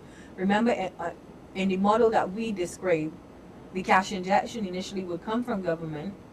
We then hopefully go back to Parliament, speak more to the, you know, the national, or the Sports Council is constituted by a bill of Parliament, and the government already has their white paper presently on sport. So I reckon we will go back and revise those papers, properly constitute a brand that should be called Sport Barbados. Right. And from that, we put the board in place, pulling from all of these sporting organizations. They're about, gosh, I think they're about 100 and, I had it down to a T. Anyway, there are lots of a whole host of people that have to be involved. You know, Let's at talk this to our level. young people directly. This program that you are envisioning, at what age do you go into it? I would say we should start as early as 7. 7. 7 years Yes. old. When I worked in... I thought you were going to tell me teens. No, when I worked 7 years old. When I And worked in Premier League football, I was a psychologist for 9 to 12-year-olds. And the pre-academy started at 7. so how do you balance this with, you go to school as well, or this is, No, this is school. This is everything. So they'll be in school. they'll be in school? But they come and do these sports on evenings and on Right. weekends. That's why I asked you for Right, specific, right, so yes. that the public knows exactly what So, we're talking about here. In my mind, participation sport is different from performance sport. So we could have programs running at all the clubs all across the country Sunday mornings from about 8 to 10 a.m. This will be getting all the children coming up, getting involved. Right, right, If things right. are working As they say, adequately. harnessing those Exactly. energies. That's Yeah. the grassroots participation. So no time for element. mischief. No, so all coaches hands on So deck. this is on weekends, on evenings. Saturdays. This is only Saturdays. This is So participation. a 7-year-old Everybody girl come or out and boy, play. Yep, everybody he or she come out going and on play. Saturdays to the academy. Sundays. Sundays. Sunday morning. So Sunday what happened to mornings. church? Church will come into play as well. In my I thought you mind, say Saturday down. I said Sunday. Saturday, Sunday, whichever we choose. You One can't day, come so back- 1 day a week. No, so this is participation. This is Oh, I see. that your children come out and I have see. fun. Right. You Let's know, talk about the fun Get the crowd children first. active. Parents want the children to sample the sport. I said Sundays because traditionally in UK they're not very religious. I remember Right. Sundays being the day for participation. All right. In our culture, right? then let's talk Saturday. Yeah, Saturday then for us. No Saturday disrespect to the mornings. SDAs, but let's talk No, Saturday that's mornings. fine. Saturday mornings. So we're making specific proposals to the public. Yeah. So Saturday mornings, participation. Every we club, take up our Empire, children. Wanderers, Pickwick, take your children to this club. You want them sample cricket. So we are This building is a physical academy a physical academy, yes, with but equally, cricket ground, football ground, Mhm. swimming pool, everything, really. everything. We can't. And we're leave- busing them out to this place. Parents drop No. off. So the grassroots that we're. Do you know some of the speaking parents wouldn't have cars? True. Yeah? So the grassroots cricket that grassroots sports that we're speaking of, the reason why I suggested the community clubs, community hubs, community centers, is because most people can walk to them if they're functioning efficiently. No, but if we're talking about building a facility, right. where we pick up, how many children a Saturday morning, No, so Pedro? in my mind, the 500? facility is for performance sport. That's different. How many children are you talking about? So what I will say is that wouldn't be up to us. That would be up to the professionals that we hire to scout the Yeah, talent. but how many do you envision? If I we would talking say to Barbadians, tell competitively them 15 children. how many? 15 children per sport. If you're 15 making children per one sport. fight, That's if you're a good number, Tino. Yep, Yeah, if you're of course, making yeah. selection competitive, and 15. sports typically will have 11 persons per team. Basketball, sometimes 6 or 7. So you don't want a If bigger I'm camp if you're making an Not investment. Not performance, maybe not not for performance performance. sport. So Not you, for you, you so you performance. understand what you're saying? You gotta remember participation. Is everybody could do Could it. do it. Performance, That your will child get- is yeah. talented, Correct. and your child has the potential All right. to go So it very is far. participation and performance. performance. Which one has the bigger number? The bigger Participation. participation. Let's talk naturally. about the participation. Right. How many numbers you have in there? No limit. everyone. No limit. Right. That's what I Yeah. think that's Yeah, what no parents limit. want to hear. Yes, so no limit, no discrimination, no. If your child is identified as being talented, that's fine. That's a conversation that will be had with you and the coach, and then your child will then be shifted towards whatever performance program has been identified. But the participation is for all children to have that right to play. And we're talking about employment creation here. I mean, you need coaches have to be and paid, definitely. right. Coaches. You have a support Tino staff. Best, a Vasi Yeah, Drapes, definitely. But at Lalu higher Goodrich in levels. football. No, so I see with the younger children, I see our young 16 to 18-year-olds going to get their coaching badges, and they hold the younger children. So the money spreads I across the see. community, right? I see. So we can have our young men and women, hopefully by then, under a Democratic Labour Party government, we would have a CBQ in sport, hopefully, and have the cricket level 1s and the football level 1s and everything going along with the CXC. So if we have our young people in schools writing their CXCs in fifth form, they then could have a certification in coaching, and then they then help support the community programs going forward. Pedro, I want to ask you. Don said CXCs. CVQs. Well, there's but a I want to CXC for discuss PE. now the relationship between sporting achievement and the CXC, I didn't want to say academic, but sports and academics. There's a relationship there? I'd say yes, but I would also say as a person who is very academic, not necessarily. I'll tell you why I asked that. In the old days, people felt that good athletes were not good academics.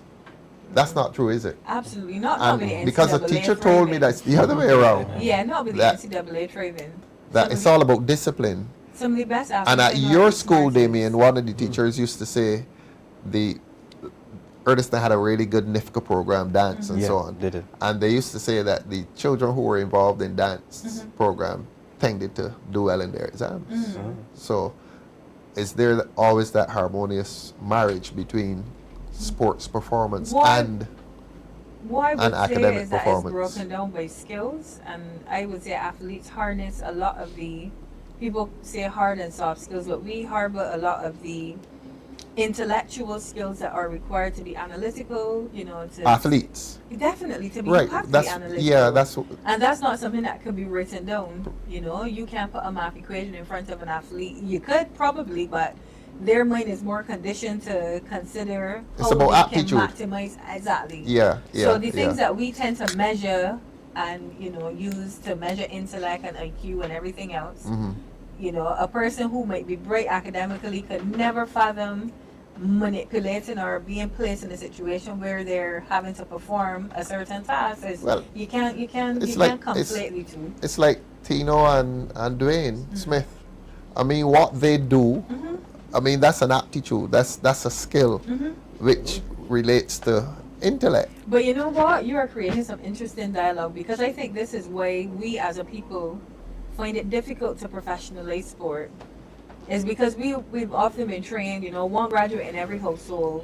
You better try and put on that back and go and do some schoolwork. That's type the of point. thing. That's the point I was And getting at. culturally, and one could even go as far as saying, maybe it is a racial issue, maybe it's the way we're conditioned, but culturally we tend to value academic success above sporting success, when the world has now moved on to see success as anything that a person has the capability to do well. So I don't know if we have to break that mold. And as I say, a lot of the development and investment in sport has come from the governmental level across the world. Right. So the change has to come with the Democratic Labour Party It has government. to. It Yeah, has to yeah, come. yeah. And this Based is on why, our perspective. this is why this platform is so important, because when you think about politics across the Caribbean, and we're going into elections now all over the Caribbean, I have not heard one political hopeful speak about the importance of sport. Of The sport, that's Democratic the Labour point. Party We have to of take the lead in that. Barbados is really the only party championing, sport in that. Through your voice. Well, I don't want to take credit for that, to Well, be fair. you But have been our spokesperson on sports, a very but active spokesperson. I would definitely say the motivation comes from the communities that I seek to serve. So Eden Lodge community, a Grisette's community, who has seeded, created so many athletes at the national level. But equally, this discourse has to happen, because if we are to change things across the region for people within the region, it has to be a collective understanding, not just by us as future leaders, but CARICOM essentially has to come on board and try to make way for these discussions to be had, because they're one of the bodies that can finance this thing as well, and they have the capacity to get more financing from other international bodies to pour into sport. And I feel like if we definitely have the opportunity to do that, then anything could go with respect to the... Tino has played at the highest level, and Tino has gone to... You've gone to Australia, Tino? England. And you've seen heavy investment, both private sector and government, made in sport. And you have, and the irony is that you have achieved at high levels. You've come from a part of the world where heavy investment has not been made. I mean, financial, people have not put a lot of money in sport here. You started out going down to Kensington, then you went to BDF, but I mean, you have achieved against the financial odds. A lot of money has not been put into it. And would you not like to live in a Barbados in the next phase of your life, in which money is serious money is being put into sport because we have a lot of talented young people. And what do they do? I mean, Yeah, absolutely. I want to see that, and what Don Marie is hitting on is it's like you go out in the world and see how it's run. Let's leave the Caribbean and see how it's run, and see the money that is spent on sport. To hear this young lady speak about, working with Premier League, which is the biggest sport arguably in the world. EPL, yeah, pretty much. I think NFL, IPL, Premier League are the three biggest sporting entities in the world.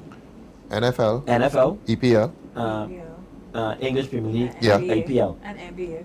Then don't IPL higher than the NBA now. And you're talking billions of dollars. Billions of dollars. And the thing about India, let me go with the cricket. IPL is growing? Yeah, in the sense of cricket in India alone. Yeah, that's a religion. Religion. Yeah. The thing about India. Like it used to be here. Yeah. It was a religion here, but we did not invest in it financially, right, Don? Absolutely. Right, the thing about India, right, and I don't want to compare Barbados to places in the world that got the most human beings on it. You know I was coming to that. So it's population size constraint. But it's all about how much we love the game, how much we want to help our youth, and how much talent we have. Yeah, I mean, we can boast of sobers. We name Barbados 11 versus the World 11. I mean, Barbados 11 beat the World 11 in just stats alone. In just stats. Stats. Yeah, of course. Of course. We got the greatest cricketers have ever touched this earth. Yeah. But the money has to be. It gotta come from a place where we want to see the people develop. We just can't expect things to happen overnight. Or by accident. I think that my grandson is 3 years old. I want Tiago to be in an environment where he's not only academically sharp, but he sporting ways. He could be in an environment where you say Don wants to fuse the two. Yeah, absolutely. And to call sports academic, to include sports and academics, right, Don? Yeah, that's your thesis. Absolutely. I wanted to but say the sports program was that. Let me show you how amazing this sports program was. Now, when we were in the BDF program, when you recruit and you pass out, I think we had our one of our bosses was Melissa Stricker. Remember Melissa Stricker? I think so. Yeah, she was a 400 runner. Quarter mile. Yeah. Olympics to win Olympics. Yeah. And Miss Stricker, along with Commander Dorage and a couple, I think Colonel Bossett was over me at one time. Yes, he was. Bossett. Yeah, he was over me at one point. Yes, he was. And how the program was structured is that if you come in the sports program and you don't got maths, English, social studies, or another one, IT. Right? You had to they send you to school. They pay O level, Polytechnic. Yes. If you go, they pay UE, whatever. You had to have those things. That grounding. Grounding. Foundation, yeah. Right. That was what the BDS sports service set up. Excellent. So we were trained. We were going to our disciplines. The athletes and the boxers go and get to the stadium for what, 5 every morning or 6? Used to get there for 6:30. 6:30. So we train in the morning, then we still had to go back the evening. Yeah. So the boxers and the athletes will have to be at the stadium for 6:30 a.m. Right? Report the camp. Obviously, the bus will bring them up to camp about 9 o'clock. The footballers and cricketers will start at 9. We either go parking, the footballers go on the garrison with Millard, and we train till midday. Then we will come in and we will get a nap. And then you got to go to O-level Polytechnic or whatever evening institute the evening time. That's how the sports program was run. I want to ask you a question, Tino, and for the sake of the public and young people who are listening. Now, the career of an athlete, obviously, from teens up to 30-ish, 32, unless you're LeBron, who's still going at 41.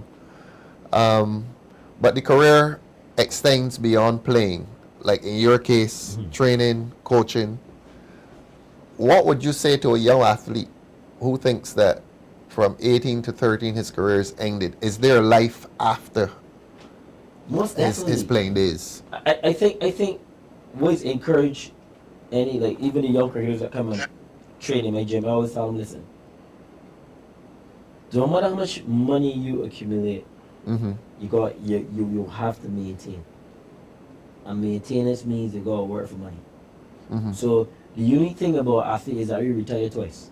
You retire twice. Yeah, from the game. Friday gear, then you gotta look for work, and you gotta retire from that work. But the thing about it, and I just wish that, like, world playing at the highest level is very stressful in the sense of like doing like a master's or a bachelor or master, because the timing is very offsetting, especially when you play county cricket and then you gotta play international cricket. I know the schedule.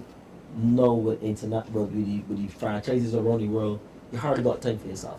So I always tell fellas, as soon as when they retire, or when they come into the end of your career, do some studying. Do a 3-4 year bachelor's degree in whatever you want, because you got money that can sustain you to a certain point. You get what I'm saying? Yes. After cricket, when you mid 40s, because most cricketers, right? Read that, Tino. Sorry to interrupt you. The citizens of Barbados can also contribute, open a bank account to help assist the youth. The same way we donate to help other countries in crisis, we can also do this for young people. Sorry. Yes. Thanks. Brilliant. Thanks, Jacqueline Rowe. Excellent. But I think, getting back to the point, I think most of the time the young cricketers, and I try to talk to them a lot, because with all the 2020 leagues, guys just make money really quickly. T20. Yeah, the 2020 leagues. The amount of cricket that's I remember when they first played for Barbados, right? We used to get paid $195 per game. Yes. Imagine that. Seriously. And if you don't make the West Indies team, you ain't gonna make no money at all. Yeah. So you had to really up your game. So the competition used to be even more rigorous, and you had to make sure that you get more wickets. Because you need to get on that West Indies team to feed your family, to build the nice homes, to get a nice car. You need to play for West Indies, because there wasn't no franchises. It's West Indies cricket or county cricket. All right. Supposing Tino Bess is administrator at an academy here in Barbados, and can you tell your young recruits, look, sport can offer you a career from working life 18 up to 65? Yeah. Can it? Yeah, but in the United States, for example, the athletes leave and go into that's broadcasting. different. Different society. But for me, is this. Can Barbados offer that? Yes, it can. But my thing when I'm talking to young athletes is this: talent gives you things, education help you maintain it. So you're strong on the education. Yeah, because like for me, and I see a lot of guys that I play with, and a lot of cricketers and stuff, just barely making it because they educated outside of the cricket realm. Yeah, and education doesn't mean having to go and study philosophy or something. It's like, what's your passion? What's your niche? What you love doing? Like for me, I always love fitness. Right. So in the BDS sports program, I was always loving fitness. When I retired from cricket, I went to commentary. I love commentary, but I realized commentary is a little biased, because if you say that table blue, and I'm gonna say black, blah blah blah, the thing, and it's a lot, and certain people don't like working with certain people. Have a whole different rabbit hole. I ain't gonna know. So for me personally, my wife told me that you're the fittest person I ever met. You sounded good saying that, my wife. My wife said to me that you are the fittest human being I know. Like, you just train every day. You even training some of your neighbors. Yeah. Why don't we start studying for this? Right. And I was like, man, best man, I got no time to go back to school, man. She's a team. Talent get you. I tell you who you say. Talent gives you things, education how you maintain it. Because obviously I'm looking at I like that. Talent gives you talent gives you things, but education helps you to maintain it. Right, right. So good lesson. So I was like saying, I think I got enough money, blah blah blah. I think I can get these comedy gigs. I can be alright. She's like, no, you can't be dependent on hoping that somebody gives you an opportunity. You gotta go and get the opportunity. And I think if you start to study, you're gonna be alright, because you love this. This is gonna be easy for you. I call up my boy Naval Grazette. I know if you do work with Naval. No, but I know Naval. Naval Grazette is a phenomenal human being. I want to talk about the marketplace. Yeah, but wait, but Naval Gazette, Mm-hmm. and we're talking about cricketers getting educated and athletes on the whole being educated. Mm-hmm. Naval Gazette is in a beautiful position. He worked for Man City, City Group. Mm-hmm. Got me on doing to my degree. Few months away from finishing my degree, and then I Congrats. got Satanta College, and then I straight into a master's. Mm-hmm. And then obviously I called up Sammy as soon as I started degree. I said, "Hey, Darren, I'm looking to take S&C seriously. I started my bachelor degree in strength and conditioning. Satanta Pizza, Art Edinburgh. Okay." Mm-hmm. Mm-hmm. Ronald Rogers was being busy with CPL. Yeah, I remember him. Yeah, Rogers said, "You know what? He can take the summer off. Give me that opportunity." He said, "T, you played cricket for West Indies for 12 years. Mhm. You've been a professional player for 19 years. This is right up your alley. You're gonna be a little nervous in terms of how you're gonna go about, but as soon as you get your feet in, you're going." And from there, sky's the limit. What that did know for me, Mm-hmm. being a strength and conditioning coach, is not that I'm just not subjected not to cricket. I could coach any sport in the world. I could coach volleyball, football. Or rugby, you're talking about pitching the world. models. What I'm saying is that Is I want. the Barbados is Barbados big enough for professional sport to Absolutely. survive? It is. It Don? is. It is, Pedro. Of course. Or do we have to wait?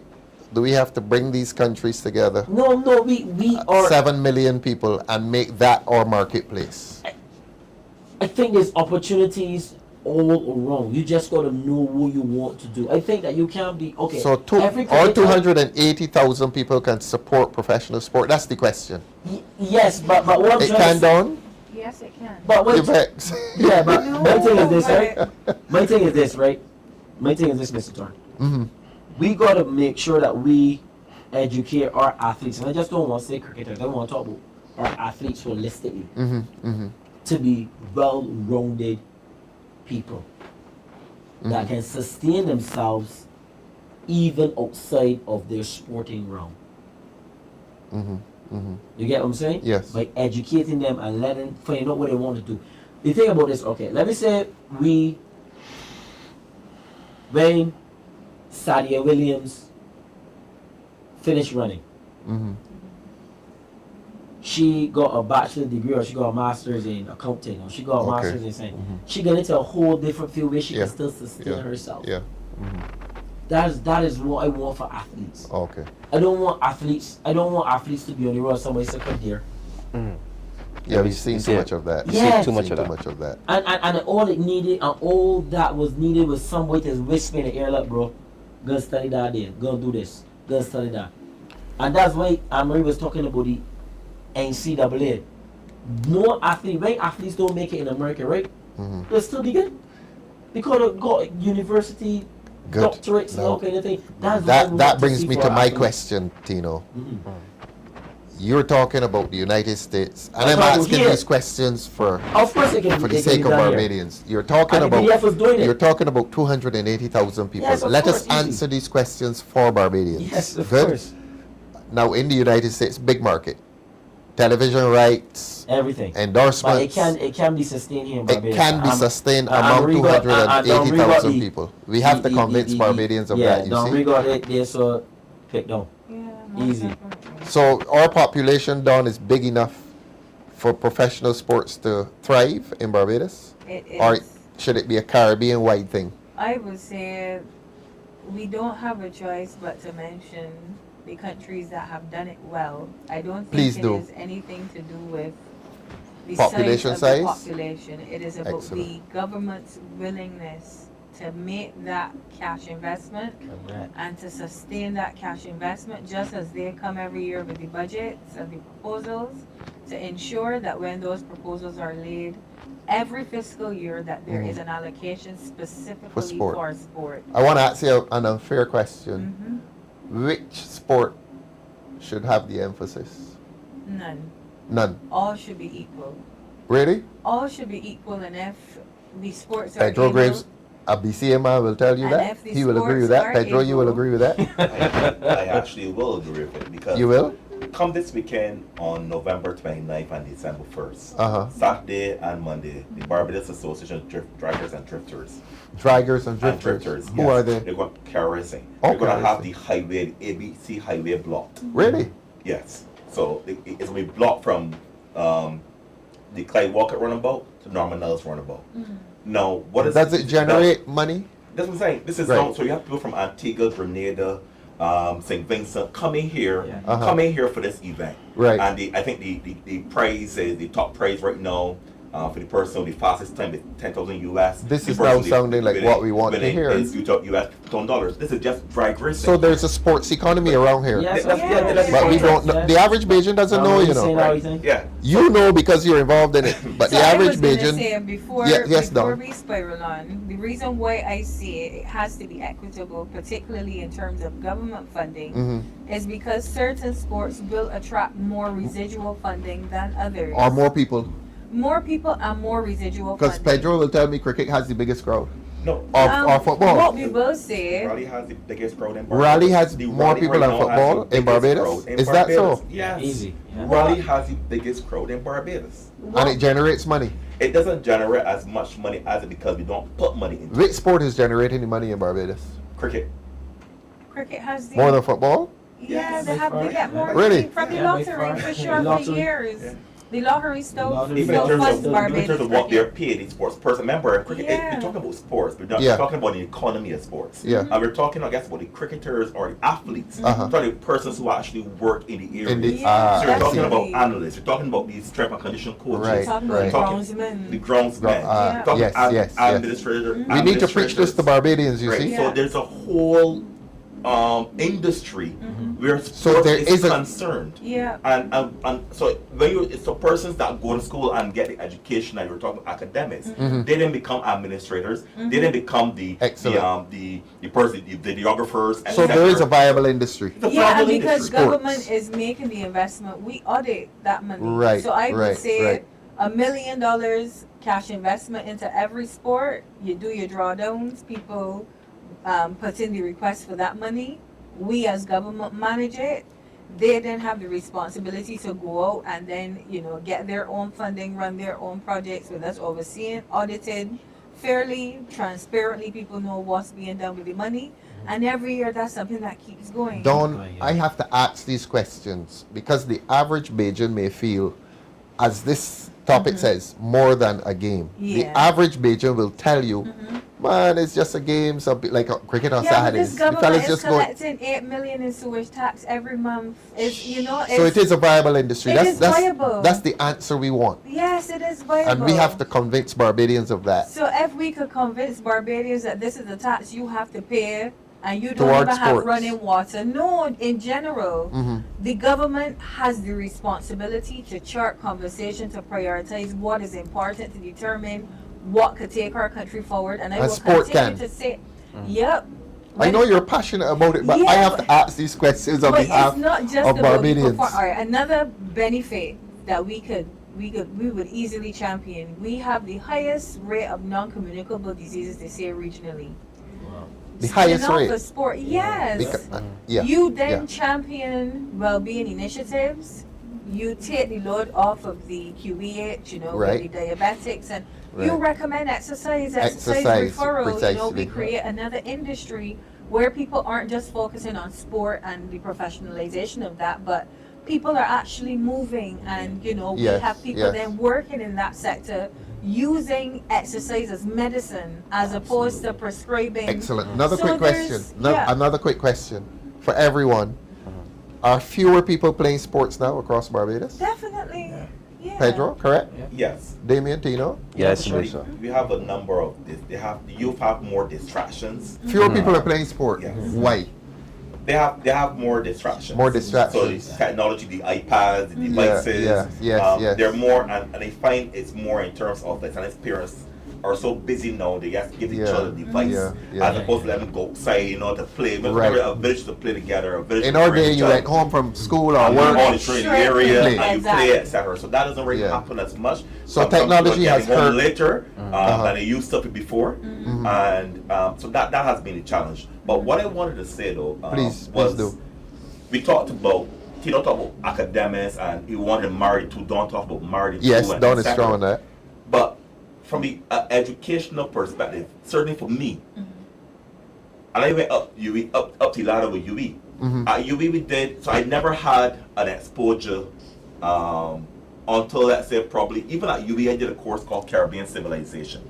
Yes. Right? Love that Caribbean course. Civilization would have actually spoken about cricket, Sierra Leone James, but beyond the boundary, etc. Yes. But I it read was that, more yeah. so with regards to an entity as a people. Yeah. It never spoke, or, well, I'm talking about Caribbean Civilization now. Yes. Never spoke to sports as an economy, right? And when we go into and that's what I'm saying, we have to put it into the schools from a very young age that there is an industry of sports. So Yes. once we have that going through primary school, secondary, not just at UB, everybody's going to go, not everyone's going to go to UB, but we have that insight instilled where it's on the curriculum, where we understand the industry of sports. Then I think that the mentality then will change, because we think that because maybe I'm working at a financial institution that I'm have something over Tino. No, Tino has more money than me because there's more money in sports. So we have to see sports as right up there as a lawyer, as a doctor, and not saying that it's just and people don't just the want, game. and they don't want And you to make some accept money off of it, and then your life ends. We were told a lie, and the people who believe that lie, who have their 9 to 5s. What's that lie down? The lie is that athletes cannot be successful people. We in the Caribbean have been told that lie. So the people in charge. Why have we been told that lie? Because people just don't like to accept that a man could turn over his handball, a ball, take a wicket, and become a millionaire. Well, people have been trained to think, get your degrees, get your job, work to 67, and that's life. Yeah. No. And when it Sports happens, has changed that. you see it even in the American media. They always complain about these fellas who make all this money, too much Yeah, money. You you see know, the basketballers, what's he doing with all that money? You don't So tell there's Bill a Gates, certain you got begrudging too much regard. money. Yes, exactly. Yeah, You never tell. yeah. You don't tell Jeff Bezos that. You don't tell Bill Precisely, Gates that. precisely. You know, because you believe that money should always come from intellect and not from talent, and that is the biggest Well, problem we have. Talent and intellect not far apart. Well, Mr. true. Thorne Intellect said is involved something. in talent. I'm speaking about physiological talent. Okay, or you're the expert. Mr. Thorne Not said that challenging the you. only two people talented in the world, the sportsman and the musician. Did I say that? Hey, bro, what I always tell you, Mr. Thorne said the only two people with God-given gifts. They were telling me that the yellow team, and I see some yellow shirts here tonight. The yellow team won in St. Vincent. Yeah. The lecture. Leading. They won or they're leading? They've won it. Oh, it's done. Everything is counted and done. 14 to 1. Pedro Graves, yellow shirt. Well, I was Damien, just, yellow shirt. Yeah. I guess Shavern John won her seat. Yes. Yes, please. Who's the Excellent. one that? Who was the one? Ralph is the one. Who was it? Ralph then lose, right? Okay. He might, Okay, well, fair. it serves him right. You're there by himself. Fair enough. Kadir, I guess the To be operatives didn't work well to be enough. honest, right, talking about sports and stuff, I was just in St. Vincent for last week, doing some stuff in. Oh, you were there? Yeah, I was. You there. didn't go with the 5? Huh? Nah, I went to do some community work with a very good friend of mine. I went and Shavern John. Yes. She's North Windward. Her community played a lot of cricket matches. It's a big community, and she was playing all these cricket games and had some celebrities. So sports is still working for you? and up in that part of St. Vincent, yeah. Fancy and on Ovia, up in Georgetown. Man, those communities are so beautiful, and the kids play sports, pitch marbles, play Really? cricket in the streets, play football in the streets. So I didn't see any iPads or any phones up there with those young That's people. important. So That's I guess too, economy too. Yeah. Because up there, the households might not be able to afford a cell phone or iPad or whatever like what we have here. But I thought the villages up there was tremendous when it comes to sports. Excellent. And it's good because at the end of the day, coming back to Don Marie, talking about merging or understanding talent. Sports can give you everything if you're good at it. But And for a long time. for a long time. Up to 65, 70. Yeah, but retirement like anybody else. But remember, there's one or two that happened. How much people played this play cricket? In Barbados? Yeah. You tell me. You want to reference that? Hundreds. How many millionaires is in cricket? not from Barbados, they could probably count up on my hand. You get what I'm saying? So what I'm saying is that we still want our athletes to be educated. You get what I'm saying? Yeah. Marie and Pedro and Alpha. I just believe that education, even though that is, as the great Sizzler said, education is key to betterment. Or that's Chronics, which one of the great reggae artists said that? But I just believe that we should always try to merge the two together. Thank you, Tino. Yeah, always. All right, they're telling me to send a congratulatory message to the National Democratic Party, that's the name of it, in St. Vincent. And are you sure I'm not giving false news here? That the yellow team in St. Vincent has won. And there's a yellow wave in the Caribbean. There's a yellow wave in the Caribbean. Graves has told me to say that. He's in a yellow shirt with bits of blue in it. Yes, bits of blue. And Damien is in a yellow shirt. And Don is in blue. Tino has a blue pen sticking out of his pocket there. Oh, no, that's the mic. So congrats to the NDP in St. Vincent. The yellow wave will come to Barbados soon. Pedro, Graves, David, Don. Yeah. You can feel it. You can feel it. Some advertisements here. The gala dinner. Tino, you're going to be around on Saturday night? This Saturday night? Yes. You're invited to the DLP's gala dinner at George Street from 7 to 8. Don't worry, you're coming in. You're coming. You're invited. I have a table there. So you better say yes on air. Don't embarrass me on air. Yes, please. I'll be there. So Tino will be there. Guest of honor, Tino Best at the gala, the DLP's Independence Gala dinner. Saturday night, cocktails, dinner and dancing from 8 until 11. You'll see some candidates dancing. And the other ad tomorrow, the panel discussion from Independence to Republic, 59th Independence discussion, Friday, November 28th. That's tomorrow, 1 p.m. Location, Dawn, George Street Auditorium. The panelists, the esteemed Robert Bobby Morris, one of Barbados' brilliant and accomplished historians. Dr. Dawn Marie Armstrong, candidate for St. Michael North, and Mr. Corey Greenwich, candidate for Christchurch South. Discussion begins at 1 o'clock. Dawn Marie Armstrong, 1 o'clock. Dawn Marie Armstrong. You can look in this direction. It begins at 1 o'clock. So those are the advertisements. Again, NDP, Yellow Wave, St. Vincent, Victory. Miss Motley, call it. The Yellow Wave is ready. The Yellow Wave is coming to Barbados. Right? Right, Don? Right, Pedro? Definitely. Right, Damien? Yes, sir. Can't get Tino involved in politics. Yeah, we will just thank you, Tino, for coming here tonight and making a big difference to this program, being an example that a sporting life is a long life, and that even after you've left the field of play, there's a lot to be done, a lot that can be done, and you can live a good life. Absolutely. And you can marry as you are. I was at your wedding last year. Excellent wedding. One of the really good ones down there. Say hello to the wife for me. Most definitely. Say hello to Tomani, and you're now a young grandfather. Yes, please. You're doing well. You've gone forth and you've multiplied. Damien, thanks for coming through as always. Thank you, sir. You're excellent. You have gained a name and a reputation beyond these shores from this program.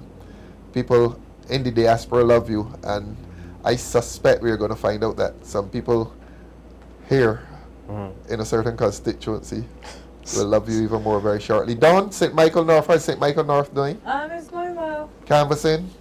Of course. You know, I told the candidates 3 words. Canvas, canvas, canvas. Yeah.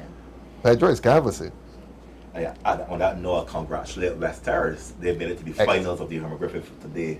Really? Against Good Shepherd. Okay. So, James, my good friend Paul will be calling me later on, no doubt, saying that he's out.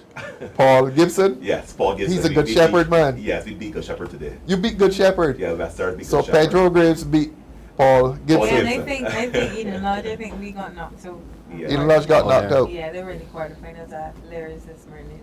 Nobody's perfect. Yeah. But y'all were a perfect panel tonight. Thank you. Tino, best when are you going to come back with us? Whenever you want me. We have a whole set of things here to discuss that we had not touched I wanted to ask about. A part two. The is part two? definitely A part needed. two. Yeah. Yeah, Very we much should do And it. when we do this part 2, we start at 6:45. So that people who turn up 15 minutes late will be here at Who are 7. those people? 'Cause one of the things you don't say about Tino is that Tino is actually, I don't know if I want to show you want to say this, but he's actually a motivational speaker. Yes. We invited when I was youth chairman, I invited Tino through our sponsors, Signia Glow Financial, to actually come and speak to our young men Yes. as in the life of a sports person and Yes. what it takes, discipline, Yes. and the life after it as well. Tino spoke, and I actually got a really good new respect for Tino after he spoke. Because obviously, you battles you had on the pasture. I didn't know Tino was that sort of person, but he's Yes. really Yes. good at Yes. speaking. Listen, and I think that's what is needed throughout when we have our sporting policy. We have former players letting the young people know what it takes to get Yes. there and what I like after sports. And as Comrade. his self-appointed What I agent, could say. we're going to Comrade, demand some fees for these appearances. Just a Do you know jumping quick best? on Don't do these Pedro's- things for free. on Monetize this talent. on Pedro's point, Tino was always like that. Chew the bar room. Always Tino- a good speaker. Well, not only just a good speaker, he's somebody that you would pull you aside and say, Can't little relate man, to, yeah. little man. You used to call you little man? Yeah, you could do it. It's called everybody little man. You did it. They always Yeah, you could accuse do it. me of being very political, right? But I think a few months ago we spoke about the Democratic Labour Party leading mentorship programs across this island, and we have come now to give an example of who should be the head honcho, at least one of them. This In gentleman terms here of to my right. mentoring young men in our Yes. society, most definitely. Yes. So I Tino, really we do mean hope- this. Yeah, for I sure. think even if his involvement in politics is not, going We're not to dragging the him polls, in. We're it's not not dragging going him to in. the polls. I think because people have made crime political at Yeah, this stage, yeah. it is our responsibility to de-escalate that situation. Yes. And the only way that it can be done is if the Democratic Labour Party takes charge at this point in time. Correct. So I really do hope we can continue this conversation. Yeah, for sure. And look, this panel here tonight is an example of the respect we have for our athletes. Yeah. And the roles in which we expect to see our athletes sit. Yeah, thank you very much Yeah. for having me. I used to do, may he rest in peace, Pastor Victor Roach, with the alcohol and substance abuse. Yeah. We used to go to primary schools all over the island. You used to go? Yeah, Really? yeah, and we used to go to the prisons as well. And Go to the you did boys' school. motivational speaking? Yeah, with him? boys industrial Excellent. school. Went to the prison, hardcore prison, men and women. Is that so? Spoke to them, gave out some prizes up there as well. Mhm. And had get good energy from them as well, because Yeah, there's still yeah, people at the yeah, end of the day. yeah. They're just choices, and I always tell young people, whoever watching, life is a choice. Yeah. You know, so it's either or. It's either you can go down the gap with that guy and do foolishness, or you can go inside and relax yourself. That's a good note on which Yeah, to man. end. Every man has a right Yeah, man. to decide his Own destiny. own destiny. Our destiny is to be back here Tuesday next week. We've had an excellent time. Thanks, Pedro. Thanks, Don. Thanks, Damien. And then the best of all, Tino La Bertram, named after his dad, Bertram Greenwich, my old schoolmate from Grace Hill Primary. Hi, Bertram. And goodbye to all of you. See you on Saturday night. See you at the lecture, the panel discussion tomorrow, 1 o'clock, George Street. Robert Bobby Morris, Dr. Don Armstrong, Corey Greenwich, they're the panelists. From Independence to Republic, I think that's the name of the lecture. And then on Saturday night, 7 o'clock, Tino Best will be the special guest at the gala dinner. See you next week, Tuesday. God bless. Lift your hands, Barbados. It's a new season, a new day. Together we rise, one people, one hope, one DLP.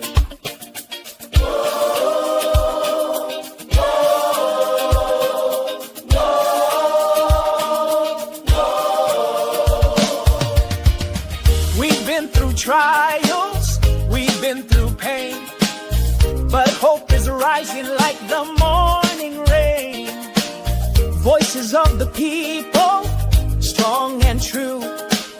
A brighter tomorrow is waiting for you. Honest voices, standing tall, balance justice, one and all, trust restored.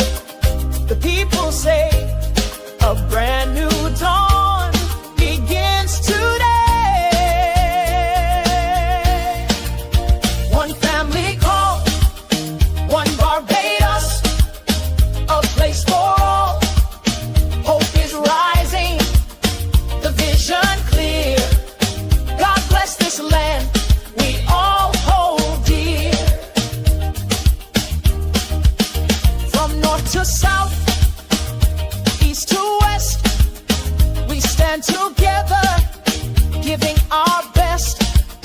for justice and fairness. We answer the call. One DLP means hope for all. Honest voices standing tall. Balanced justice, one and all. Hand in hand, we'll find the way. A brighter dawn begins today. One family call, one Barbados, a place for all. Hope is rising, the vision clear. God bless this land we all hold dear. One vision, one people, together we rise. With faith in our hearts and hope in our eyes. Stronger united, no voice too small. One DLP, one Barbados for all. Called DLP, the people's choice. Hear the power in every voice. Hope is rising, the vision clear. A blessed Barbados starts right here. One DLP, one family call, one Barbados, a place for all. Hope is rising, the vision clear. God bless this land we all hold dear.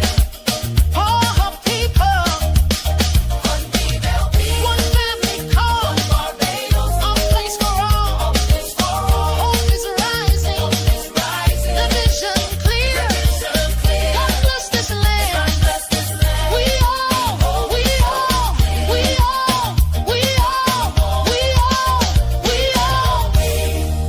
forever strong. How you getting this?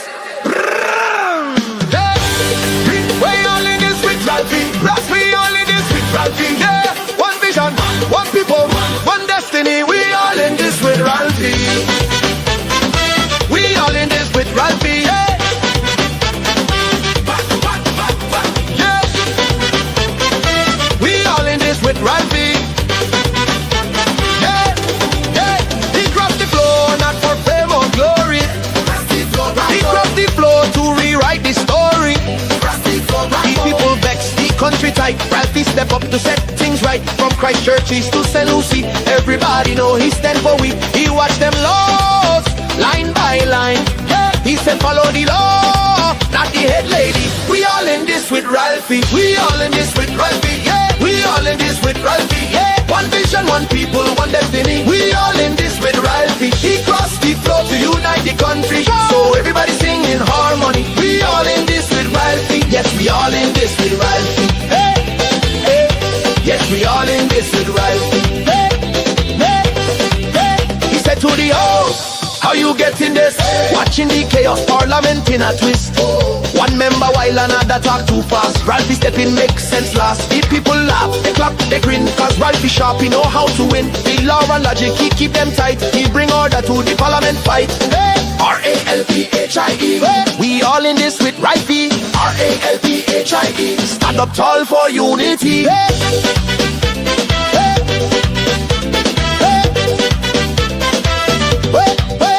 He tell the PM you head the cabinet, not the state. So respect the law before it's too late. The legal business done on the floor, not in your mind behind closed door. He cool, collected, full of class. He use the facts and bust up, she bubble fast. He shaving down falsehood, clean and neat. Ralphie drop logic on every seat. Tourism built it, build now this new move. Free movement by imagination to prove no legislation to pass immigration gate. Yet you telling visitors come, citizens wait. Ralphie say hold on, let's get it straight. Law before limelight, check the man take. He watching close, the people clap. Cause Ralphie catching every trap. We all in this with Ralphie. We all in this with Ralphie. We all in this with Ralphie. One vision, one people, one destiny. We all in this with Ralphie. He crossed the floor to unite the country. Now everybody sing in harmony. We all in this with Ralphie. Yes, we all in this with Ralphie. We all in this with Ralphie. Yes, we all in this with Ralphie. We all in this with Ralphie. Yes, we all in this with Ralphie. Hey, hey, hey. We all in this with Ralphie.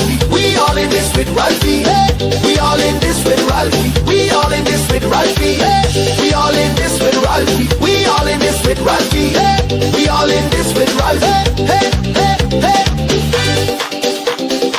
When the bells start twist and spin, Ralphie stepping again. When imagination start on this stage, Ralphie pull it straight. Are you getting this? We all in this with Ralphie.